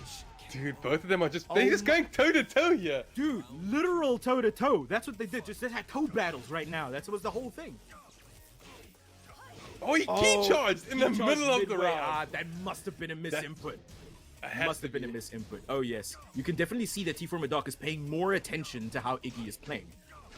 No punishes. Did he key charge twice there? I think he key charged again there. I think there might be some... big damage here. No tech on the 1+2 throw. Oh, but the wall saved Iggy there. Oh, yeah. Didn't do anything from VTS. He's holding... Oh, the park tower! Oh my god. How did he make these spaces? The thing is, you don't expect her to go that low. If you don't know Zafina, you don't know the park down prawn. That's just the thing. Does Murdoch even have an answer for her low stance? I think he does, but it's very specific. Like I don't know if he will be able to get there. Obviously, Iggy Daddy won. Oh yeah. Oh, goes nice. for the mid option. Throws out the best shoulder. There we go. Tech. Nice. Actual tech. I forget. Don't listen to me. He did tech. No tech on that throw, however. Oh, unblockable! Unblockable! My man with the slam him on the ground! Put him to sleep! Crash that part down broad. Tifo Murdoch still in this, my man, looking at his shirt going, no! That high crush! Big counter hit, sending into the wall. My dude, big wall damage. Tifo Murdoch's under a lot of pressure right now. Oh my god. Couldn't get the full combo from there. Nice wall standing. Oh, nice tech. Good take by Iggy Daddy 1. Big wall standing 3. Low grab. For the big damage. 50%. Oh, Rage on! The whip he punish. kills! This is a literal double Luigi. First double Luigi of Umzansi League. Go. Let's get this going. Tried the shove on counter hit right at the start of the match. I don't know if to the wall. Oh, my man, all the way to the wall. Big damage out of Scarecrow. Quick transition into Cape Town Prawn. Parktown Prawn, excuse me. Ooh. To the wall. Nice wall standing 4. Trying to get him out of his way. Good block. Oh, he just lets it ride twice. GG. Literal takes it. There she goes. The Parktown Princess. She's trying to go away. Thank you. So GG. My Iggy God, Daddy 1 taking it. Definitely. I'm not gonna say I wasn't. I'm not trying to be a hater here, but it's not yeah. like I wasn't expecting Iggy to walk away with it today. All I'm saying is. All I'm saying is. Same I bank feel account. I feel Same bank account. Same bank account. I feel you. But Tifo Madoc was putting up a hell of a show. Right now, he was showing off so much, having answers for a lot of things that Iggy was throwing out. Good on Tifo Madoc for making it this far and winning as far as he did. So obviously, literally, it was one round. Yeah? There was a 1 round difference there. Like he could have actually taken it. Oh yeah, definitely could have get an answer for the Park Down Prawn stance, but we'll have to see what he can do in the future. So far, that is everything we have tonight. If I forgot that one right, this has been Mr. Chocolates and my man Gas Mask Guy. Gas Mask. Signing out. Back to you, Disc Man. Sending it back to the disc, guys. Hey. All right, thank you so very much, casters. That was a wonderful match. I mean, Phoenix, that was beautifully laid out. I mean, one after the other, 1 round, 2nd round, 3rd round. Beautiful play coming in from both the players. Yes. But had you already anticipated this sort of a win? Because again, you had already said that Iggy Daddy has so many versatile characters that he's got full control over. Obviously, the only word can define Iggy is annihilator. He is an annihilator. You know, at the first round, at the first game, I thought Tifo Murdoch is going to win the game. Right. But no. At the second game, he just chose Zafina, the prawn queen, and it just turned the tables. He won the first round with the perfect. Then at the first round, he showed, hey, I'm just going to win the round, okay? I'm just going to win the game. And the third game, we talk about the third game, he just showed that every move he can win. He's just using wall damage like hell. He's just going, I'm out of words really. He's played very well. He certainly has, no question about it. But on the other side, of course, was MDoc, and MDoc himself certainly did stand pretty strong. On the other side, Iggy was too quick, perhaps. I mean, again, nothing taken away from both the players because both of them played it wonderfully. And as our casters were talking about it as well, both of them were neck and neck in this game. They are using counter attacks very well. I also get against. I don't know what to say, but Murdoch is a really nice player. He know what to do next, but sometimes he got stuck. If you look at the highlights, see the first round Murdoch is really annihilated. He's playing very well. He just won the first round. At the second round, he also won the second round very well. He's just showing that why he is the best. Why Murdoch is one of the best player. Absolutely, and with that convincing 2-round back-to-back victory, MDoc was looking pretty strong, but then again, as you move on down to the end of this game one itself, we did see a little bit of Iggy aggression coming in, but eventually was not able to favor him. But from that, we move on to game number 2. That is where things took a very interesting turn. That's a 7 golden letters. I'm always amazed. So he won. He tries to fight back. He won the second round of the game, but he didn't won the game, right? Zafina is playing like hell. He is using counter attacks and wall damage. See, again a wall damage win. That's a knockout, and she uses the third round as well. She plays very well. Absolutely does, and with that convincing victory, or I mean, I cannot really say a convincing victory because after all, the game did extend all the way into the final game itself, where we came down to the final conclusion, basically, right? Really. Exactly. I mean, it is a BO3 round robin series, and of course, when you go on into the final game, into the final sect itself, and these players are still separated by just that one game, that is the kind of competition we want to see. Yep. Murdoch tried to break the momentum because he won the third game very well. He just tried to get the combos and follow up so that he can break the momentums. He thought that Iggy is going to be uncomfortable, but no. Iggy won the last round very efficiently, and he's also using the wall damage as well. Absolutely is. I mean, that is something that has been evident by his gameplay again and again in this highlight, that the dude ends up relying on that wall damage quite a lot. I mean, I'm sure the opponents are looking forward to getting into that endless parallel arena against him. Yes, that's the prawn queen. We all know Zafina plays very well, and I'm really amazed at how he's having a lot of characters like Armor King, Dragonov. He uses also Heiichi. Right. He know how to use every character. At the first, he chooses Heiichi. I thought what he was doing, but no, it was part of a plan. Maybe we don't know what he's going to do. And at the end, who won? It's Iggy. It indeed is, and what a wonderful victory for the dude again. A very versatile player that I look forward to seeing on the end of this Sunday, because again, the dude is going to be coming back into the realm of Tekken 7 and showcasing his awesome power on 2nd of August. But right now, as this match comes to an end, another thing to kind of bring up is of course going to be the fact that this is round 1 that we are in right now. This is second week, day number 1 of this Umzansi Esports League. Those of you joining in from YouTube, those of you joining in from Jinx, Facebook, go on to Instagram, Facebook, Twitter, whatever suits your boat, and hashtag Umzansi and let us know what is that player that you have absolutely loved and would love to be able to reach all the way into the grand finals itself. Let us know who that player is going to be. Again, not only from Tekken 7, but from all the other games alongside that as well. With that, we do reach the end of our Tekken 7 segment. Stick around as we go on a very, very short break, because coming right up, it is Counter-Strike.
Hello and welcome back once again to Umzansi Esports League by Nodwin Gaming. Those of you joining us from Jinx TV, hello and welcome. How you guys doing? How's your weekend coming along? If you haven't bookmarked this already, you better do so because Fridays, Saturdays, Sundays, we are live with 4 action-packed back-to-back games. Of course, that's the Esports League that we are in right now. And again, like I said, those of you sitting back at home, hashtag Umzansi and let us know what is that one team, that one player that you guys are supporting across this entire Season 1. With that, I'm your host, Blora. Joining me on the analyst desk, it is none other than the incredible, the wonderful, my humble friend. It is Super Johnny. Yeah, thank you for the warm welcome, and time for the last segment that we have every single week, and it's going to be Counter-Strike. Today we have 2 really interesting teams lined up. Oh yes, Yeah. I mean one of them we've actually seen gameplay from. Of course, I'm Yeah. talking about. I mean rather we've seen gameplay from both of them, yeah. In fact, one of them we saw them twice back to back. That is Yes. ATK. As we started the Umzansi Esports League day 1 and day 2, ATK went against 2 wonderful teams, off of which they came out pretty neatly. But today Yeah. they go against Goliath. What Yeah. are we to expect? I mean, Goliath had an amazing start going 1-0, but ATK, yes. the 1-1 scoreline, it was a good start for them as well. Talking about the teams, I mean, the last time ATK, both the maps that they played were on train. So Goliath, they have a decent sample size of how ATK are coming about this, but coherently different teams. The playstyles that we observed from them were really, really different. It was like watching 2 extremes of the same Yes. spectrum, wherein Goliath, they were really controlled. The aggression, the over-aggressiveness wasn't there. They played a controlled playstyle. The players were just holding on to side when they were playing CD. Unlike ATK, I mean, we can have this conversation while we look at the standings as well, as Absolutely. they stand right now. So Goliath going 1-0, obviously have 3 points. ATK also having played 2 matches, won 1, lost 1. The first one to Sinister 5, they will have 3 points as well. But the difference is not going to be in their favor. Talking about Sinister 5, they did have their victory against ATK. Energy Esports, haven't seen them play yet. Online Kingdom, haven't seen them.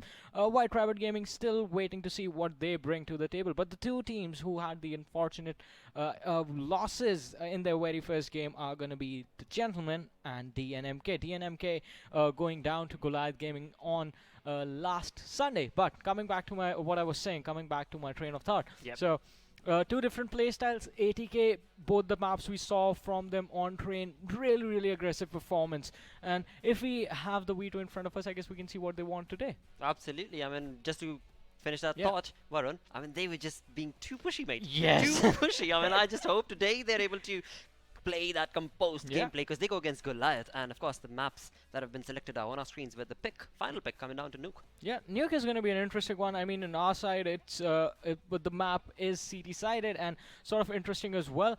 But we'll have to see which of these teams is going to take the advantage right now. Talking about the bans over there as well, ATK taking out Inferno after Goliath's initial victory on the map. I mean, I guess you got to see what Goliath is coming in with. And now, talking about banning your opponent's good maps, Goliath banning out Train, I think that was a good idea because ATK, I mean, after the first game they looked a little comfortable. It felt like they were still trying to get in the flow. Second game, they played flawlessly. They certainly did and showcased that domination against the opponent. But today, as they go against Goliath Gaming, now again, Goliath Gaming, we saw them go against DNMK, where Yeah. indeed the gameplay coming in from Goliath was, well, pretty neat. I would say a very perfect gameplay Yeah. coming in from them. So today, as ATK prepares to go against Goliath on the map of course, Nuke, I'm hoping and praying that ATK play that composed gameplay because they have the aggression, and that aggression certainly Yeah. does work wonders for them because they're able to just, I mean, they don't even need a flashbang because they are themselves the flashbang. As soon as the map starts bang, they're there. I mean, yeah, it is sort of a surprise when you see 5 players running in towards your direction and you're like, hey, there's a thing called as fake, guys. you can get an opening frag and then move on to the other side. But this time on Nuke, we'll have to see who takes control. So there are a few control points on the map as well.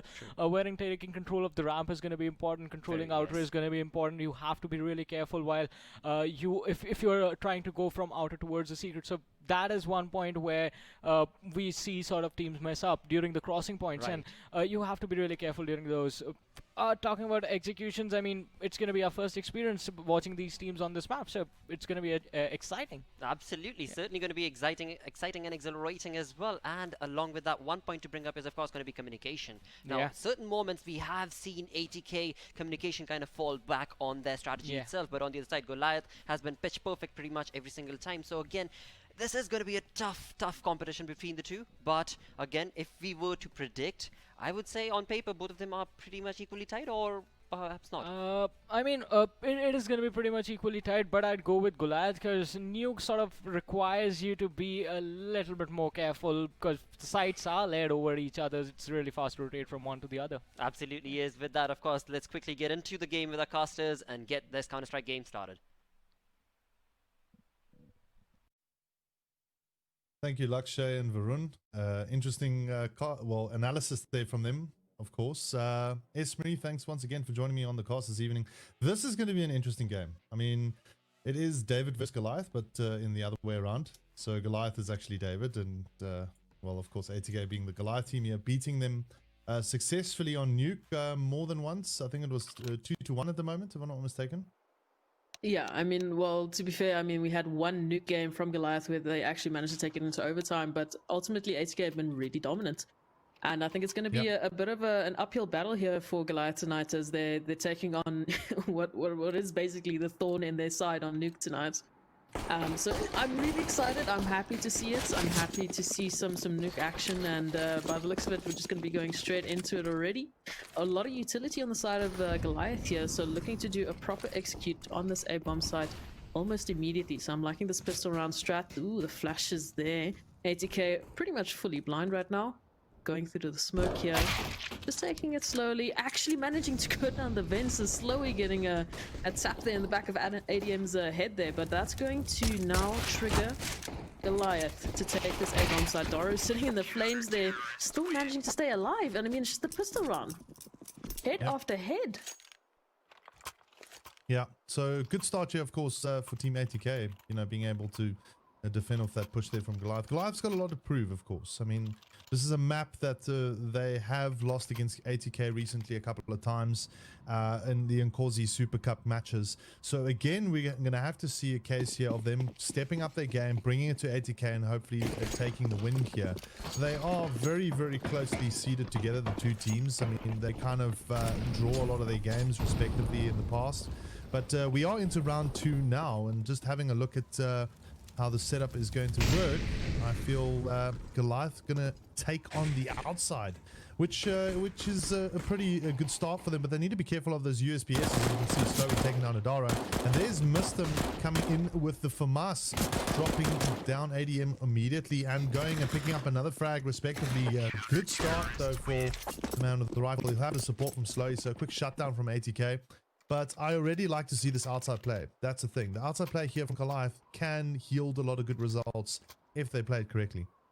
I mean, they're really trying to take a lot of control early on, and I'm like you said, I'm liking what I'm seeing. They're really trying to get some good map control, get some good ground. But, you know, those pistols are maybe possibly just hesitating a little bit too much, giving Mr. all the time he needs to just wrap around with that farmers, like you mentioned. And I think from the side of Goliath, really need to be careful of those angles. I mean, if you're going to be sitting out in the open trying to take, you know, some over-eager or overzealous map control, you need to be watching the angles. And so you're already pushing up there with the MP9. Massacre's ready for it, though, but is he ready for these last 2 remaining players? The flash goes through, he's going to miss. And that's going to be an AK. Make that 2 AKs down. ATK already starting it off strong with these SMGs. So they're looking really good now. But control, it could be the detriment here as Carney's already getting the entry. Do you think they're going to be able to get this ramp site? It depends. Carney doing well, taking down Fady here, so this allows them to equalize the numbers here, 3 on 3, and now they'll be going down to the... So they need to be careful though of the 1CT players. Blaze can work here with the AK-47 that he picked up, of course, and it's a 3 on 2 now, and the bomb will go down, but they're not aware of Mistem. Look at this, Mistem just kind of parking on the back. They probably are aware that someone is waiting on that backside door, and that's why we see the smoke there. So effective plays here to get that bomb down. Trouble. And there we go. Good spray down from Carney. He'll try to get the second one, but he'll get taken down. And it's up to ADM now. Defended off. He does well. Picks up another one and gets the other. Taking down missed them there respectively. So again, good round here for Goliath. They managed to pull around back. And ATK in a spot of trouble. Financially, they should be okay though. Yeah, I mean, financially, they've got the money. They're going to be able to buy up here. They've already been on a two-round win streak. So they're looking pretty good. And I mean, in terms of economy on the other side of Goliath, we should be seeing a little bit of a force buy with these Galils coming through. And now I'm starting to wonder, okay, are we going to take a little bit more of an aggressive stance now because you've got a little bit less firepower? You definitely don't want to be fighting an AWP on that outside map side. You know, you don't want to be sitting in the middle of nowhere when there's an AWP staring down at your face. So now I'm expecting Goliath to take a little bit more aggression, or what are you feeling?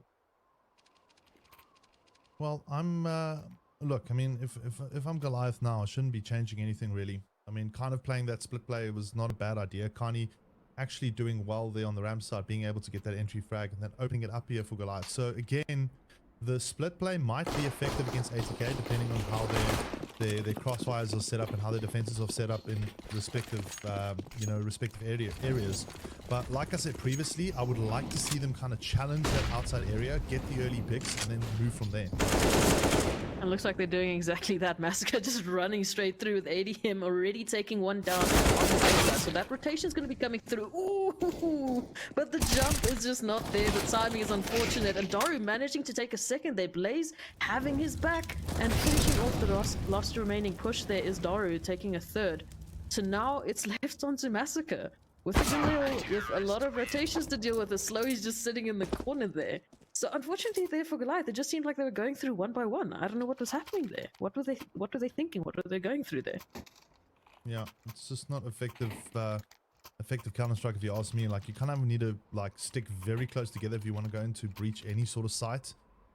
Specifically to get the trades in, to use the use of utility and so forth is very important. I mean, again, you don't want to be going out one by one, so to speak, though. But I guess they had a plan in their minds, and unfortunately that plan just didn't work out. Now we're into round 5. Checking out the Massacre with the Tech 9, and Daru trying to spray him down. Eventually gets hold of Massacre, and Fady also chiming in there pretty evenly with an easy quick kill. They've got the bomb now. The SK has got control, and it should be a fairly simplistic round here for them. We've only got a Daru there though with the SMG in hand, but I don't know. I don't think this is going to work out too well for Goliath. I mean, we're already down to 2, and there is Daru through the smoke, taking down a Daru. Kani, in the actuality, actually managed to get a trade there onto Blaze, so that's going to be, you know, a Mac 10, a couple extra bucks there in the pockets. Not much in terms of actually winning this round, though, as the A side is completely covered. Bomb is in full control of Goliath right now. Oh, and there's the rotation. Yeah, so pretty much an easy shutdown here for ATK, picking up their 4th round. I'm hoping for Goliath to actually really step up the game here. Looking at their budget at the moment, it doesn't look like they got much money in the bank, so they're going to opt to go for just another kind of very, very, very light buy. And we're talking about a couple of pistols here, a couple of deagles, so to speak, maybe a little bit of utility. Again, I think I would like to see them be a little bit more proactive on moving maybe towards Ram's side, or maybe try and tackle outside with those deagles, because it's got a bit of range advantage. But we'll have to see on round 6 as they're moving closer. They need to be careful of this man, Slowy with the AWP, almost knocking one of the players off silo, but again, having to back off immediately. And this is a good position right now for Goliath to be in. They're starting to advance a little bit now, forcing the AWP back, but they need to be careful now of Mistum, as he's got a very fine angle here with the M4A4 that's got the range advantage. And again, well, looking at it, Kani doing well, taking on Mistum, and Slowy Blaze immediately popping in and picking up frags. There's Daru with one as well, taking on Massacre. And we only have Kani and Zipzip left. Kani, though, the man with the deagle. Can he do it? Can he clutch it out potentially? I don't think so. It's very, very tough. But again, he's got the capability of doing it. I've seen it before in the past. He's going to have to be very careful, though, on this mouth side. As he, again, there's a player, Daru, waiting for him in that mouth side. And Blaze also just kind of around. Oh, he almost gets the one shot in, but it's not good enough. So Zipzip's going to try and follow up with the P250, but he'll get taken down, and it's 5-1 here for ATK. I'm hoping now for Goliath to, you know, pick up some rifles and maybe make it work. I mean, we should finally be able to see a full rifle buy here from Goliath. You know, no Galils should be in sight, so definitely going to have, you know, the final firepower, which might just be enough to push them over to the edge to get that second round, which at the moment I think they desperately need, as it's just looking like ATK is just running over them, picking them off one by one. Naturally, it was a couple of save rounds, but just in terms of momentum, I think it could be really good for right now. They need this round. Unfortunately, kind of going down. They missed them, and Slowy all picking up. only ADM managing to pick up one for Goliath. He's going so fast. He's the last one left here. As we see him engaging in a 3-on-1 scenario, but he'll get taken down by Slow with the AWP, and that's 6-1. And ATK make quick work of that round. Unfortunately, not good enough for Goliath. They're going to have to pick up... yeah, they're going to have to definitely pick up some sort of momentum here. Look, they're going to get some money now. The last round bonus is in effect, of course. They're going to probably save this. Looking at that kind of cash, 3,600 across the board, 3,400, 4,100. That's not enough, really, to really buy up securely to move into the round to try and see if you can take on the CT side. The problem I'm seeing here, though, in particular, is that I'm not seeing a lot of ramp action coming out from Goliath. I'm not seeing a lot of split plays. If I was Goliath now, I would probably try and keep 2 or 3 guys outside, play a little passively, not be too aggressive, and then take 2 guys on the ramp side and try and look for the picks. If you get the picks irrespectively, like on that outside area, you've got advantage already. You're taking it slow, you've got time, and then that's where the people from the ramp side can push aggressively as well. It's kind of like a pick and play, if you know what I mean. Again, it's a tough situation to be in because, I mean, all these players are very much neck and neck when it comes to aiming and firepower. But in this particular round 8 here, we see a very, very light fight come out again from Goliath. Let's see if they can do it. Kani's been pretty on song with his weapons. He might be able to pick up something here with the AK-47. Oh, the spray there through the vents. Blaze are going to finish it off there through the smoke. So already one player down there from Goliath. Now, Mr. and Blaze continuing it, taking another 2 apiece. Making it pretty difficult for Goliath here. They're still on pistols with Ori with the AK. So a little bit of action there, one-tap ability as we can call it. And this rapid action. Oh, Daru swinging. Finally gets the trade, but already on his back is a very... very aggressive Blaze. Yep. Look, it's also a very tough opponent to take on the ram side, and that's Fady, for example. So again, we'll have to wait and see what Adara can do in this 1v4 clutch situation. No, he ain't gonna get it right. He's gonna go down 7-1 here now for ATK, and things are looking dire for them. They'll be able to buy up, but will they be able to pull a round back? We hope to get 5 rounds here for Goliath. I mean, we were talking about they really need to get some ramp action, and exactly what just happened there. They got, you know, Fady tends to be a little bit more aggressive, especially with those mid to late rounds. So if there's a default there, if they're holding that position, or if there's 2 players there ready to get that trade, get that frag, that's already putting a lot of pressure on the side of ATK. And that was the reason that they won that first round. And they need to continue this. Well, into round 9 here. Full buy up from both sides here. A lot of utility all over the place. Can Goliath actually use the utility a little bit more effectively to give them the angles? Yes, there we go. Massacre taking down the AWPer. Slowly out of the picture here.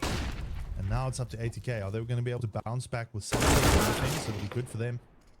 Adara's got the angle. He'll get taken down by the Danger Man. Missed him. Really high impact player here for ATK. And there's that ramp play that we're seeing here. We're seeing a couple of players now moving in towards the ramp side. That's what I'm talking about. That outside play actually working very well here for Goliath as they managed to take down Fady. And I think he rotated to the outside because there was the action there. That's kind of working out to exactly what I was speaking about earlier. And they'll be able to get to the downstairs bomb site here with a 3 advantage. And there we go. Massacre kind of staying behind. He'll get taken down by Mistem, but the damage has been done. He got that initial frag and took down the AWPer. And again, we'll see ATK probably back off here. They probably want to keep that AWP, but they've got enough money. So again, I'm not too sure. I don't know if they should be, but again, you know, I don't think it's really worth trying to go for the retake there. It's just too little health on Mistem and Blaze. You know, they'll rather just save the AWP. And I mean, it's a brilliant sort of containment strategy there from Massacre in particular, but from Goliath. Holding that angle is making it so much more difficult for the rotates to come through and actually putting Mistem down to 3 HP. So exactly like that, you know, that retake is possible. They won't really be losing much in terms of the economy, but it wouldn't be a very easy retake considering that he's just one player that's basically down to a slither of HP. So the AWP will be able to be recovered there. Blaze are going to be able to keep that AK. So with the money, you know, with the economy, ATK are still, and the rounds, they're still looking pretty good right now. For Goliath, these rounds are going to be pivotal because these are going to set you up for a good CT side. Indeed. And I like to see Goliath pick up a couple of rounds here. It gives us a good competitive match to look at. again, I don't like seeing these one-sided affairs. But it looks like Goliath is starting to get their stride here. And this is what I like to see. We're moving into round 10 now. 7-2 is the scoreline here. ATK is still pretty much on top of the game. However, things can change in an instant, and it can be this man that can change it for them. Also, speaking of which, Kani picking up the M4A4 this time. He can also do quite a lot of damage we've seen in the previous rounds. There's a utility coming in. We see a little bit of skybox utility or skylight utility on the top side. Will it force the rotation on the outer bomb side to the top side? Again, I'm not 100% too sure. Yeah, it looks like Slowy's backed off immediately under him with the AWP, so he'll be able to do some damage there. And look at this, missed him just silently sitting in garage and then popping out when the time is right. That's good play there from him. And can Goliath bounce back? They need to take down the AWP and the man in the garage area. Well, speaking of which, actually, Muslim is out of the picture. So it's a 3-on-4 here. The T side can still do it. Look at Adaro here. He's in a very vital position. All he needs to do is just create a little bit of a ruckus on the outside. And that can possibly kind of force the CTs. Look at Faye aggressively coming in. There's the frag from Massacre. And that's the pickup from Adaro. So they've done it quite quietly, if you ask me, and they're going to be opting to go for this top side, and this might work out for them because now Slowy's coming through the ramp side. He'll come in through lobby. They need to be careful of Doru in particular. And he'll be able to spray down maybe one or two of them, but there's the trade-off. Good work here from Goliath, and all of a sudden it's up to Slowy now for ATK. He's going to be able to take him down with the AWP. It's going to be a tough one. Oh, the shot goes in with the P250. Needs to be careful of the two opponents waiting around the corner. Can he do it though? AWP time for Slowy here. A nice little Scopus will put him in contention of taking this round. But it needs to be very vital. Oh, he fluffs the shot. He'll get taken down. No, he doesn't. He actually Scopus. Wow, Massacre. All of a sudden, advantage. Good use of the molly there. Burns out Adara. Look at this clutch coming out here from Slowy. Amazing stuff.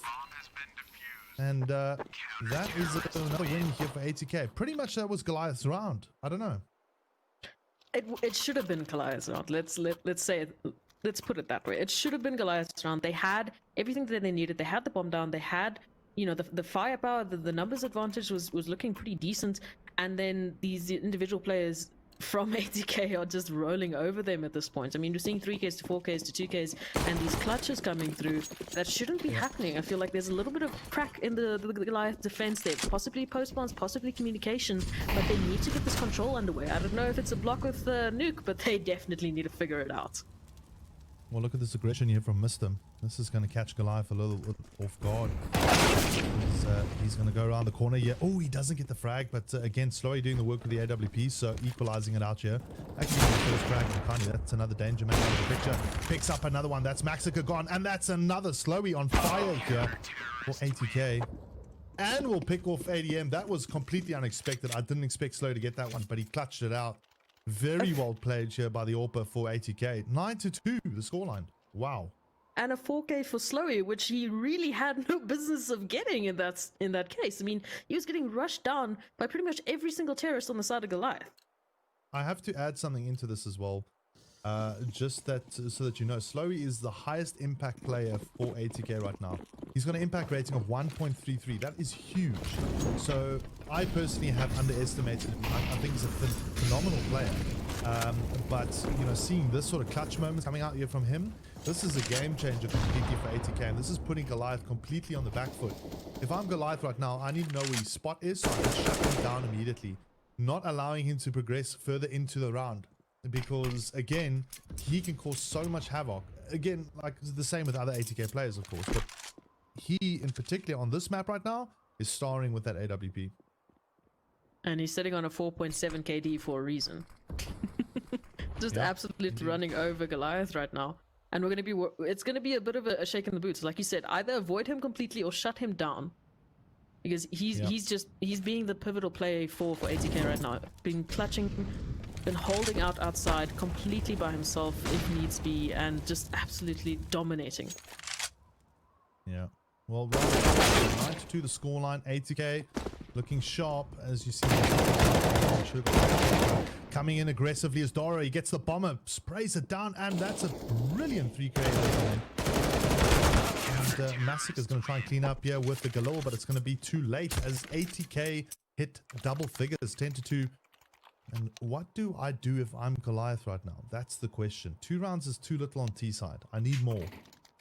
Again, I feel like they sort of had the formula down. They realized, okay, cool, if we have an outside push, we have a ramp push, we sort of just split our aggression to either side of the map, you know, take ATK's focus off. We can actually catch the flanks, maybe catch an A side, catch a B side, depending on where we're getting the kills. And they had that down. So far it's been working for them, so I don't know why we're reverting to this 4-man, 5-man push outside necessarily. Obviously this is a SMG buy, but I feel like they know what they should be doing. Yeah, I think if we see more positive play coming out from Goliath on the outside bombs, the outside area, it'll help them a lot more pick up rounds. I mean, we're seeing this round in particular, the save, or the eco round, get downstairs quite effectively. But they need to be careful now, of course. Fady and Doro, they're sitting and defending them all. Fady getting taken down and slow with the AWP. A dangerous man right now. Clutcher and a half here for Team ATK. And I like to see this a little bit more coming out from Goliath. Just trying to take control of this bottom bomb side. That's what they need to do. And if they're able to do so, at least it gives them a better chance of actually picking up a round. Because again, you're sitting 10-2 down. And as Goliath, you want to take as much advantage of whatever possible situation you can grab, or opportunity that you can grab. And it seems like they've done so well. Decent crossfire setup here now for the pistols. How long will it last? That's the question.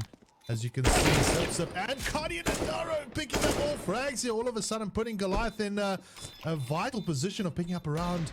Missed the last one left. Can he clutch it out? It's going to be super tough. Oh, he'll get taken down. And there we go. Goliath pick up a round. So, a really, really good eco round. Good eco upset. That's perfectly what they needed, and I like what they did. They just took some time, as you mentioned, just taking a bit more control, holding, waiting for ATK. They know that ATK are brilliant at their aggression, so they were just holding and waiting for that. And I mean, the crossfires that they had set up, the post-plant positions were impeccable. That's exactly what got them that round, and that aggression and holding that control is what they're known for. They are so well known and so well forced at taking control and just holding it, playing it as safe or as needed, just holding it down. Well, that's the thing though. Goliath is a team that knows how to play against an aggressive CT side. They do it themselves. But then again, I don't know. Maybe just because they've changed their style now after the recent couple of weeks. I don't know. By having the additional player Kani join the team. I don't think so. Once again, they're more than experienced enough to actually take this on. What I have not seen much of them, well, from them in this particular match, is being able to kind of counter that aggression. But again, we are now into round 14, and we see a lot of frags going all over the place. We see Blaze and ADM picking up respectively, so they need to watch out for the picture. So that's a good thing for Goliath as they try and work their way back as they pick up 3 kills. And it'll be up to Mistim here on the staircase side. Outside he moves, but that's pretty much a done deal here for Goliath. Well, it should be, but can Mistim clutch it out? That's the other thing as well. He's a star player. Needs And to be he has very the bomb. careful of, well, that too, of course. I mean, Kani has to go out and search for it. So this becomes more of a clutch situation here for Mistim. Again, as you can see, oh, he's just not going to look at the right angle. He's going to go down, but a good round here for Goliath. That's CSGO timing at its finest, ultimately. Holding that angle for as long as he needed to, and at the last possible second, there's the swing, there's the peak, and he's not looking at the right place. So, I mean, that was looking pretty good. Very, very well done there from Goliath, actually managing to get those kills on the flank. And it was looking to be a done and dusted deal there, especially considering that Mistim was just holding, you know, holding bomb, holding the angles. I mean, was staring down at the back of one of the Goliath players' heads there for as long as could be, but managing to clutch it out there. I think they're starting to finally get their momentum back and starting to figure out where exactly ATK possibly have a crack in their defense. Let's see, as Blaze walks in here. And Mr. picking up frags. ATK bouncing back hard. You're picking up a number of rounds. And one thing I've seen from ATK in the past is when they get ahead so far, they tend to just lose control of the situation and start throwing rounds. And I've seen them do this time and time again in the Inkosi Cup. But this is not the case here, as they've done well in the defense and they've managed to pick off pretty much every Goliath player, not losing a single player. So that's a good half here for ATK. 11-4, and I think it's going to be tough now for Goliath to defend it off. Obviously, the pistol round is going to be super important. If Goliath gets a pistol round, that'll at least help them, you know, start trekking back on the rounds. And maybe we'll see another match where we'll see a draw come out here, 15-all. Something close to that 3-3 overtime we saw back in the Inkosi Super Cup. But again, it's a tough one right now to Goliath. I mean, it's a massive, massive understatement to be able to now get basically the next 11 rounds, you know, possibly getting the 12, depending on where ATK goes with it, to get that tie and or just convert this to a win. It's a tough time right now for Goliath. Oh, well, it is tough. These two rivals go neck and neck when it comes to finals, and it comes to leagues, and it comes to pretty much any playoff match. And look at Goliath here. They're not playing that aggressive kind of CT style that we're seeing. And we're seeing a very slow play coming out from ATK on the pistol round. Are they waiting for Goliath to actually push out? I mean, this is kind of one of those bait strats that they might just be waiting for some aggression before they actually go. It's a little bit of a stalemate here, which is quite interesting to see. You don't see this often in South African Counter-Strike. Generally, the pistol rounds are just run and done. And this very slow play coming out here, well, again, could work either way, if you ask me. Only one player on the A side holding this down. I mean, you've got some heaven advantage there in the form of ADM. He's just spotting outside there, but the ramp is where it's at right now.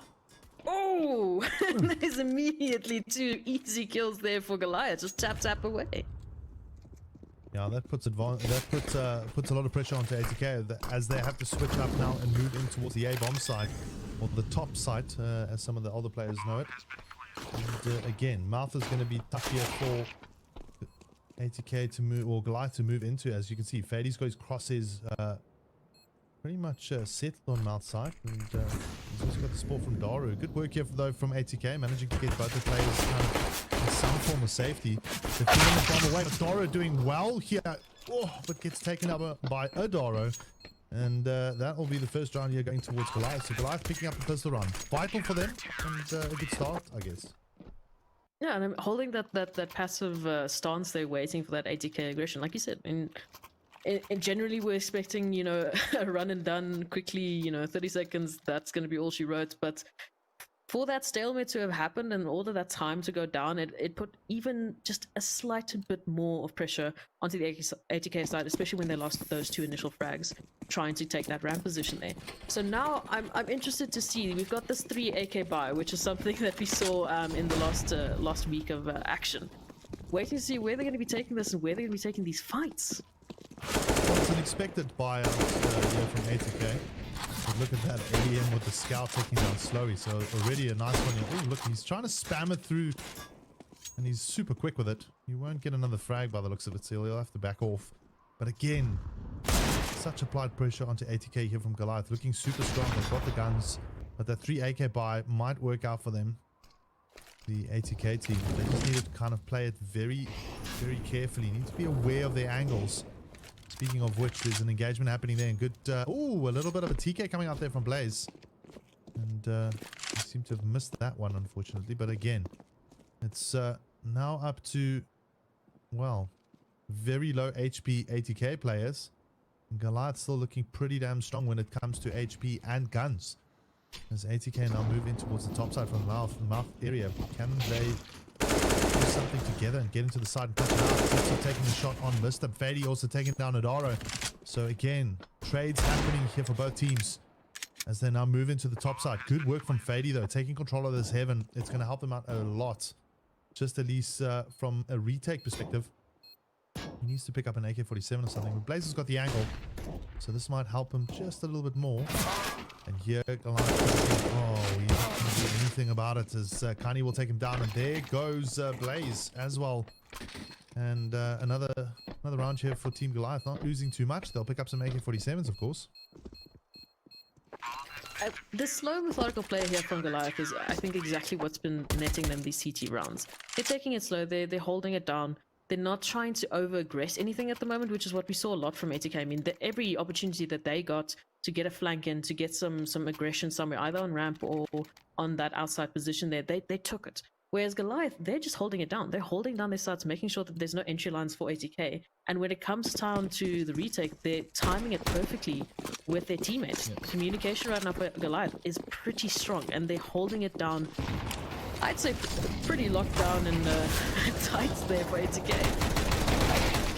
Well, anything can happen. You can see ATK blasting into this top star, doing the damage and picking up the first frag. Nodwin though immediately responding with at least one frag, but Fady doing the work there actually with the Tech 9. Bombs planted here, so all of a sudden... Oh, but look at this. There we go. Fady clutching it out here for Team ATK. And that will be another round here for them. An important round, actually.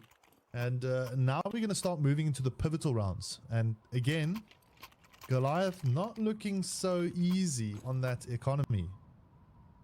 That economy is not looking easy at all. It's not looking great. I mean, ADM being the only player that's, well above 4K, able to, possibly get a rifle if he wanted to. But at the look of his teammates, I mean, we should be seeing a save coming through. So that's going to be like the 13th round now for ATK, if that is the case. Obviously, depending on what's going to be happening. But with the force spike coming through, that's going to be putting Goliath under a bit more pressure. I mean, you're not going to have, the firepower that you want. You're not going to be having necessarily all the utility that you need to be holding down this aggression from ATK. So these pivotal points are going to be where the people with the best utility, with the best firepower, are going to be able to net a couple of kills and really hold ATK down and put the pressure rather on the ATK side. Whereas they're running with almost a full AK buy, other than the Mac 10 there on Mistem. But again, we should be seeing a bit of a more aggressive stance and aggressive push here from ATK.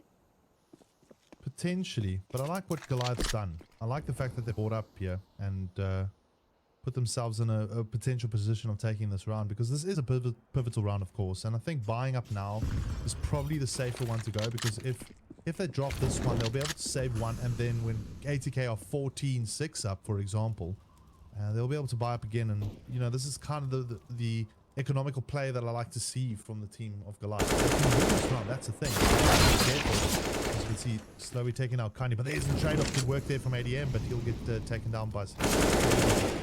And it looks like Blaze also just chiming in here with a frag or two. So now pressure is on Goliath here to try and make something work. Look at this, Adara coming in fast. Tries to pick up the one round spot. Wow, look at that. Good support play. Actually taking down two, and all of a sudden swinging things back in the favor here for team. Well, for either team, really. It's more favorable for ATK right now because they got the bomb down. It's retake time here, though. But both Goliath players have got armor, a little bit of utility, and two AK-47s. So this retake could really work for them. As you can see, Mistem just playing with the Mac 10. And that might just, might work out for them, might not. Scoping that angle. There's the pressure, but they cannot see the man. Mistem. And Adara does well by taking down Blaze. Now it's going to be up to catch it out here. There goes the flash. In he goes. Ain't going to be good enough. And the deep. Whoa, this might not actually work. Touch and go. Ooh. Oh, that literally came down to the last possible wire. And I just want to add, Mistem was already down secret basically within the first 20 seconds of the round. He had full B control. He was actually pulling away some of Goliath's focus with throwing those pieces of utility, and actually you already started to see Goliath backing away, trying to say, okay, well, how in heavens did one of the players actually get onto the B side? Why are we hearing utility there? And you already saw them shifting their focus. I mean, honestly, amazing play there from the Goliath team members, managing to pull that back, because that wasn't looking too good. ATK basically had full B side control within the first couple of seconds of that round. Yeah, that was touch and go. Good gamble from Goliath there. Paid off for them. And now we're back into round 20 here. 12-7 is the scoreline. So things are not completely in the clear here for Goliath. They managed to buy up though. They got a couple of AK-47s. Obviously scrounging a full stack of rifles with some utility. And that'll help them defend off, as we can see, slowly and fade. Still has the garage angle, gets a nice spray down, picks up two. And he's going to be under a lot of pressure because Dora's going to come for him, but he manages to take down a third. Good round here for Goliath as they defended off effectively. They're jumping back into the game, and this is the Counter-Strike I like to watch. Close, super close. We're talking literally like the skin of your teeth close. Again, another down to the wire round. I mean, it just looks like every single round is becoming closer and closer to the point where we can't even decide, okay, is it going to be an 80k round? Is it going to be a Goliath round? Because it seems that every round that a team is in the advantage point, it swings the other way. Yep. And don't take it away from 80k for a second.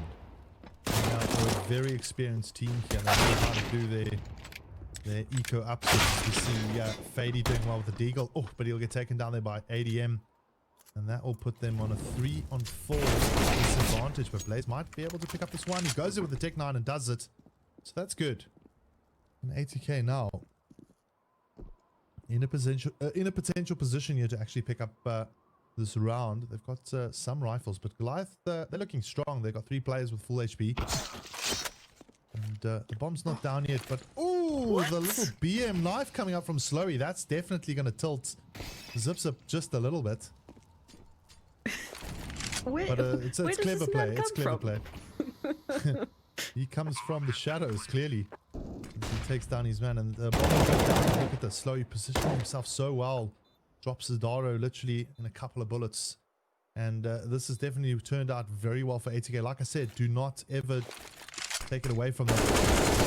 Very, very strong team. And here we go. Good spray down from Massacre. All of a sudden a 1-on-1. And is he going to be able to clutch it out now? Blaze needs to be vigilant. There's the fake. He's waiting to fake Blaze out. He's not sure where he's sitting. Oh, but the angle might actually favor him. The angle's favoring. Oh, yeah! What? Stolen! Stolen! No, you can't be doing that after Slowy just got a knife round. I mean, come on. Again, this is what I'm saying. Every time it looks like one team is going to win this, it's in perfect favor of 80k. Goliath goes and steals it away.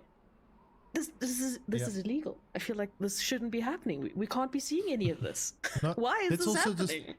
Let's also just take a step back for a second, right? That was an eco round for 80k. So again, unlucky for them, but damn well played. I mean, that is definitely something that they're good at, is being able to create these eco upset opportunities. But yeah, it's a bit unfortunate, but very well played from Massacre there. You have to give it to them. He clutched it out there. He's sitting on 15 for 18. And well, 80k still 3 rounds ahead, but things can change for them.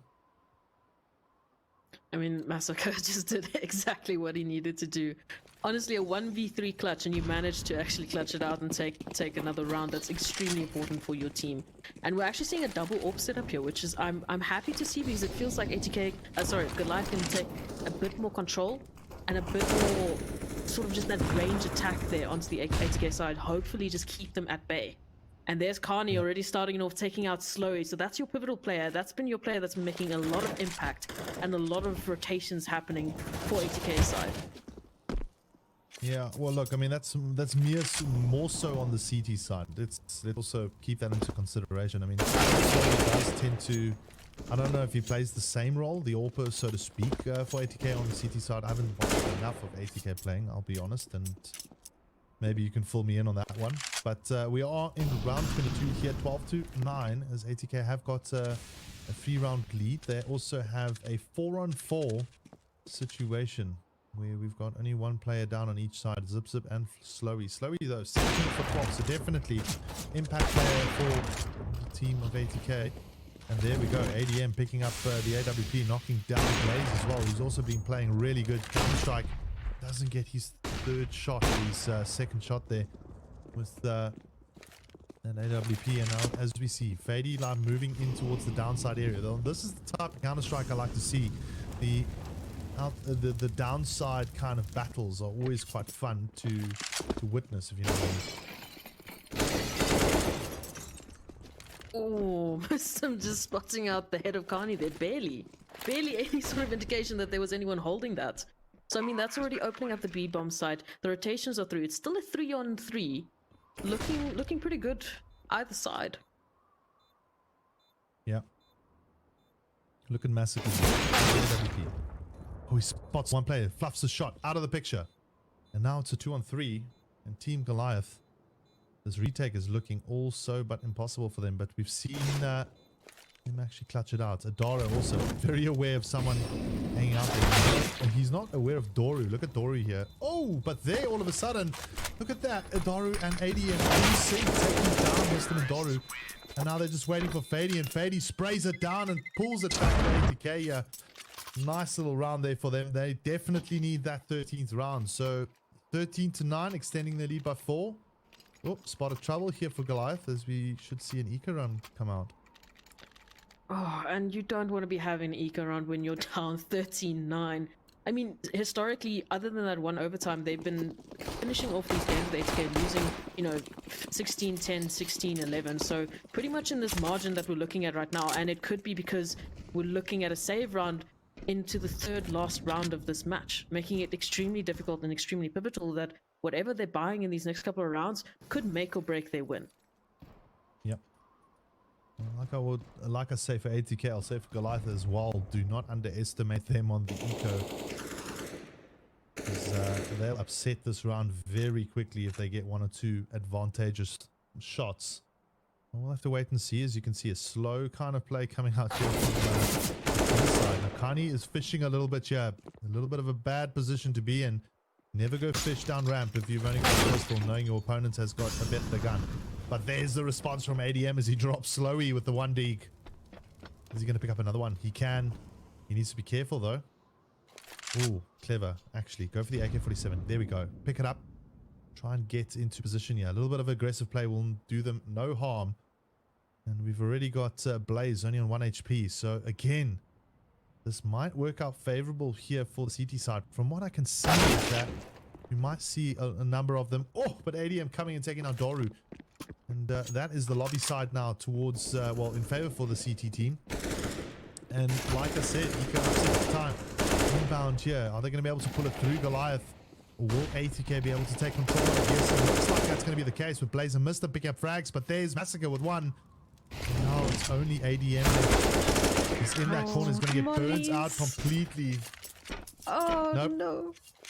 It was looking so good for Goliath. They were getting those eco frag. The pistol buys.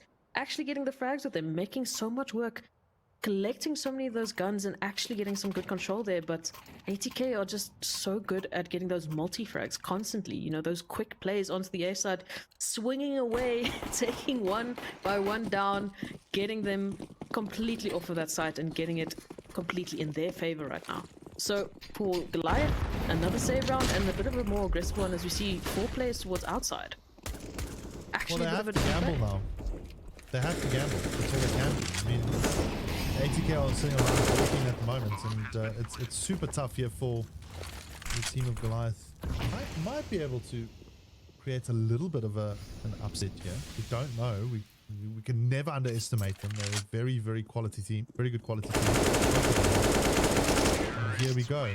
Oh, spray down! And all of a sudden, just like that, the whole of Goliath goes down. And 15-9.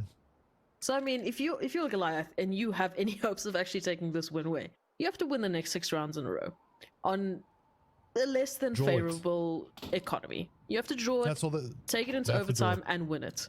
No overtime. Just draw. That's all they get.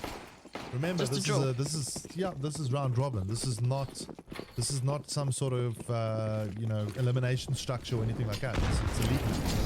So draws count on the scoreboard, and that's 1 point if I'm not mistaken. But looking at that, oof. Blaze taking 1 to the face there. Slowly going down, actually. Massacre also in the spot. Well, doing well actually by taking out Slowy there. And look at this, Goliath now trying to play their hearts out here to try and keep this game alive. They've got a buy. And again, trouble in the camp for ATK here. They're man down.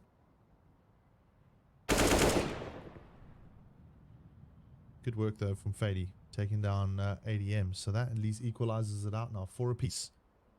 Who's going to be able to pull this round off? Is it going to be ATK? Are they going to clock it out for the win?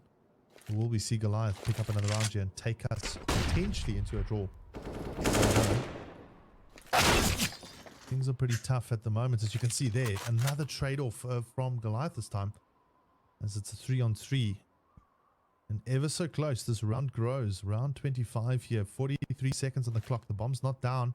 And ATK have got a full stack of AK-47s, no health missing from any of the players, but Goliath have got some health missing on Massacre downstairs. Bit of a battle here in lobby. Miston gets hold of Zipzip, and now it's advantage ATK. Are they going to be able to close this one out? It's going to be tough. They need to be careful. Tiny and Massacre, two of the hot shots right now for Goliath, as they just get that bomb down. It looks like it's a topside plant. It's always nuke. You know, tough one to always figure out where that bomb is, even as a player. Kani's going to have to come out. He's going to have to go and really get the entry on this retake. It's going to be tough. Kani doing well. And there we go. There's the trade-off again. And whoa! It's all she wrote. ATK will close it out 16-9. Damn. It was close there for Team Goliath. I was hoping for them to maybe give us like a draw here, because I really like these close games. But again, unfortunately, not the case. Your take on this? Do you think this was something, you know, where Goliath made some mistakes, I guess, in the first half? It seemed like that to me. I'm not sure.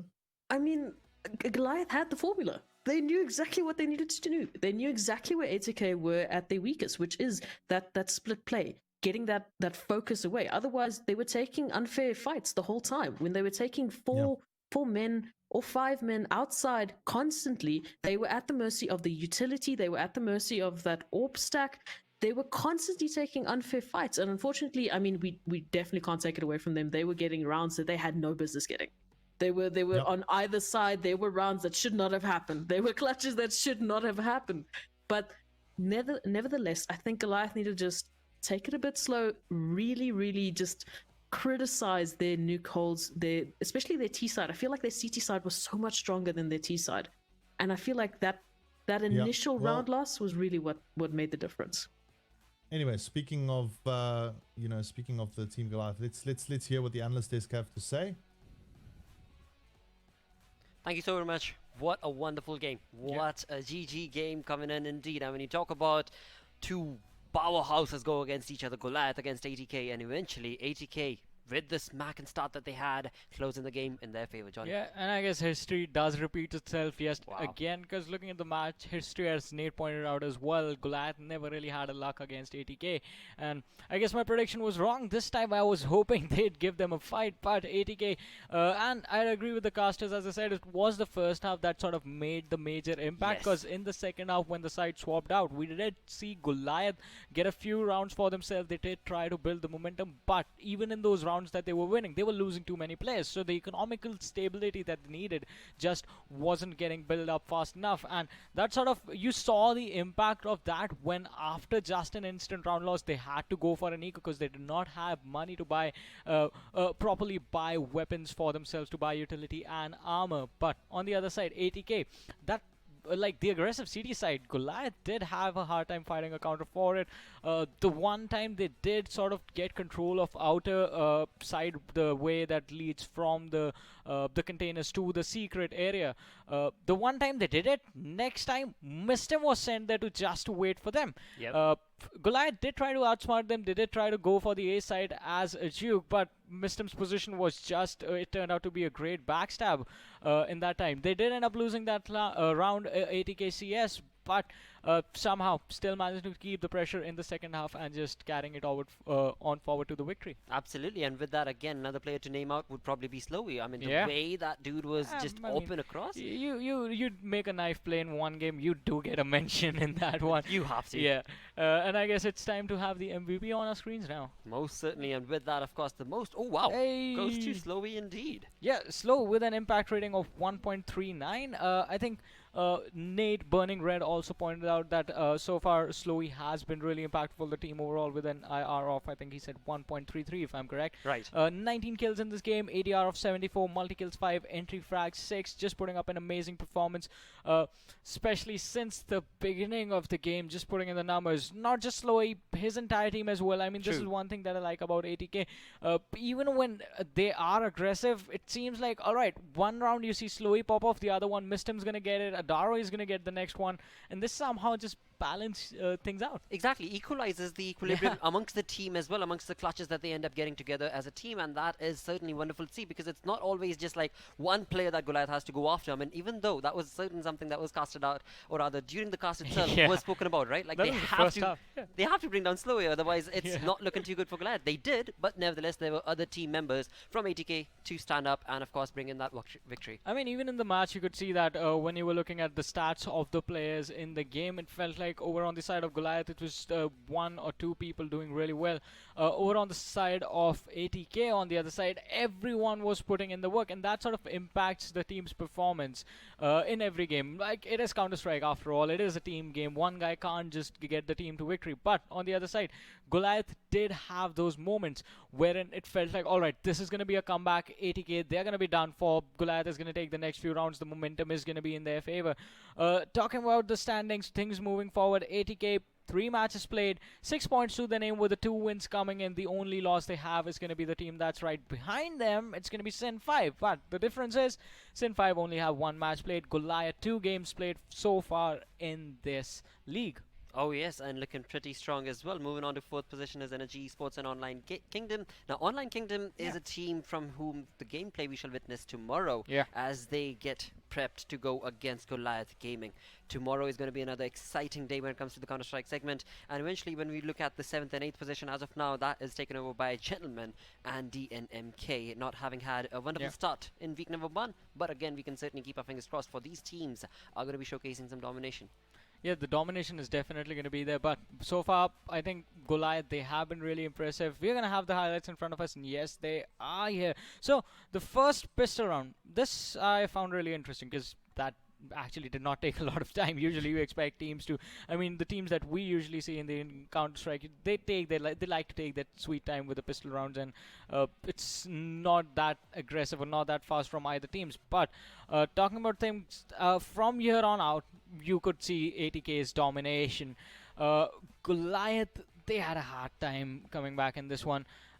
And they did try their level best on the T side, but not having enough round. I think they should have somehow managed to go. Had they gotten, I think the better way to phrase this would be, had they gotten 6 rounds for themselves or 5 rounds for themselves, they could have turned the situation around.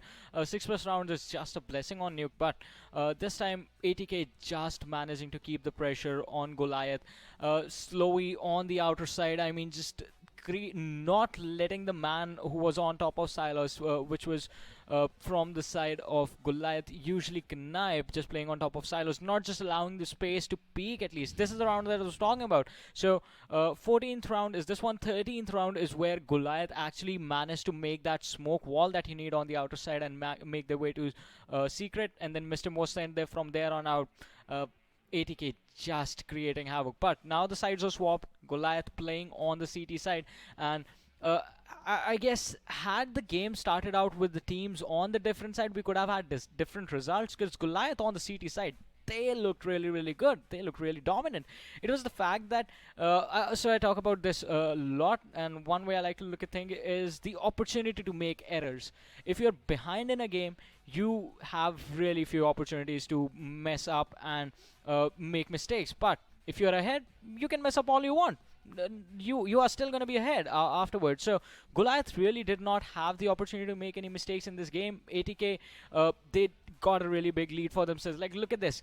This shouldn't have happened. Blaze, like, on the other side, just the angle not working on the timing, and players from Goliath just sticking out the diffuse from there on side with a 3K in that round. That was impressive. But as I was saying, the room for mistake, the room for error wasn't there from Goliath in the second half. Had they started on the CT side in this game, they could have won this one. They certainly could have, and with that, the game comes to an end with ATK getting the 16 wonderful rounds to them. And with that, of course, this is the start of our wonderful weekend. Of course, this is just Friday, Saturday, Sunday again. 2 days remain when it comes to round number 1 altogether of course, Umzansi Esports League. And as you move on from round 1 to round 2, of course, there's going to be a little bit of switching involved in that and amongst the teams themselves. But as of now, if you look at the leaderboard, of course, these teams are looking pretty strong. Yeah, the teams are looking pretty good. I mean, ATK has been putting up amazing numbers. I guess we will get to see them take their revenge against Sen 5 sometime in the future. But so far, leading the leaderboard with more number of games played. Let's see if in the future we get the other teams to step up as well, because they are going to be playing more matches. Oh, exactly. Yeah. And the only duration that you got to wait is another 20 hours, because like I said, we will be back again tomorrow. And tomorrow, once again, Goliath is prepping to go against a new team, an interesting team that has not been showcased up until now. They are calling themselves, of course, Online Kingdom. Now, what is to be expected from them? You guys might have an answer. Hashtag Umzansi and let us know. Is it going to be a Goliath day tomorrow, or is it going to be the other side, Online Kingdom, that's going to be swooping a victory against them? That's to take place tomorrow. But today, day number 4 comes to an end of the Umzansi Esports League. I'm your host, Blora, joined in with I Super Johnny saying sayonara, take care, stay awesome.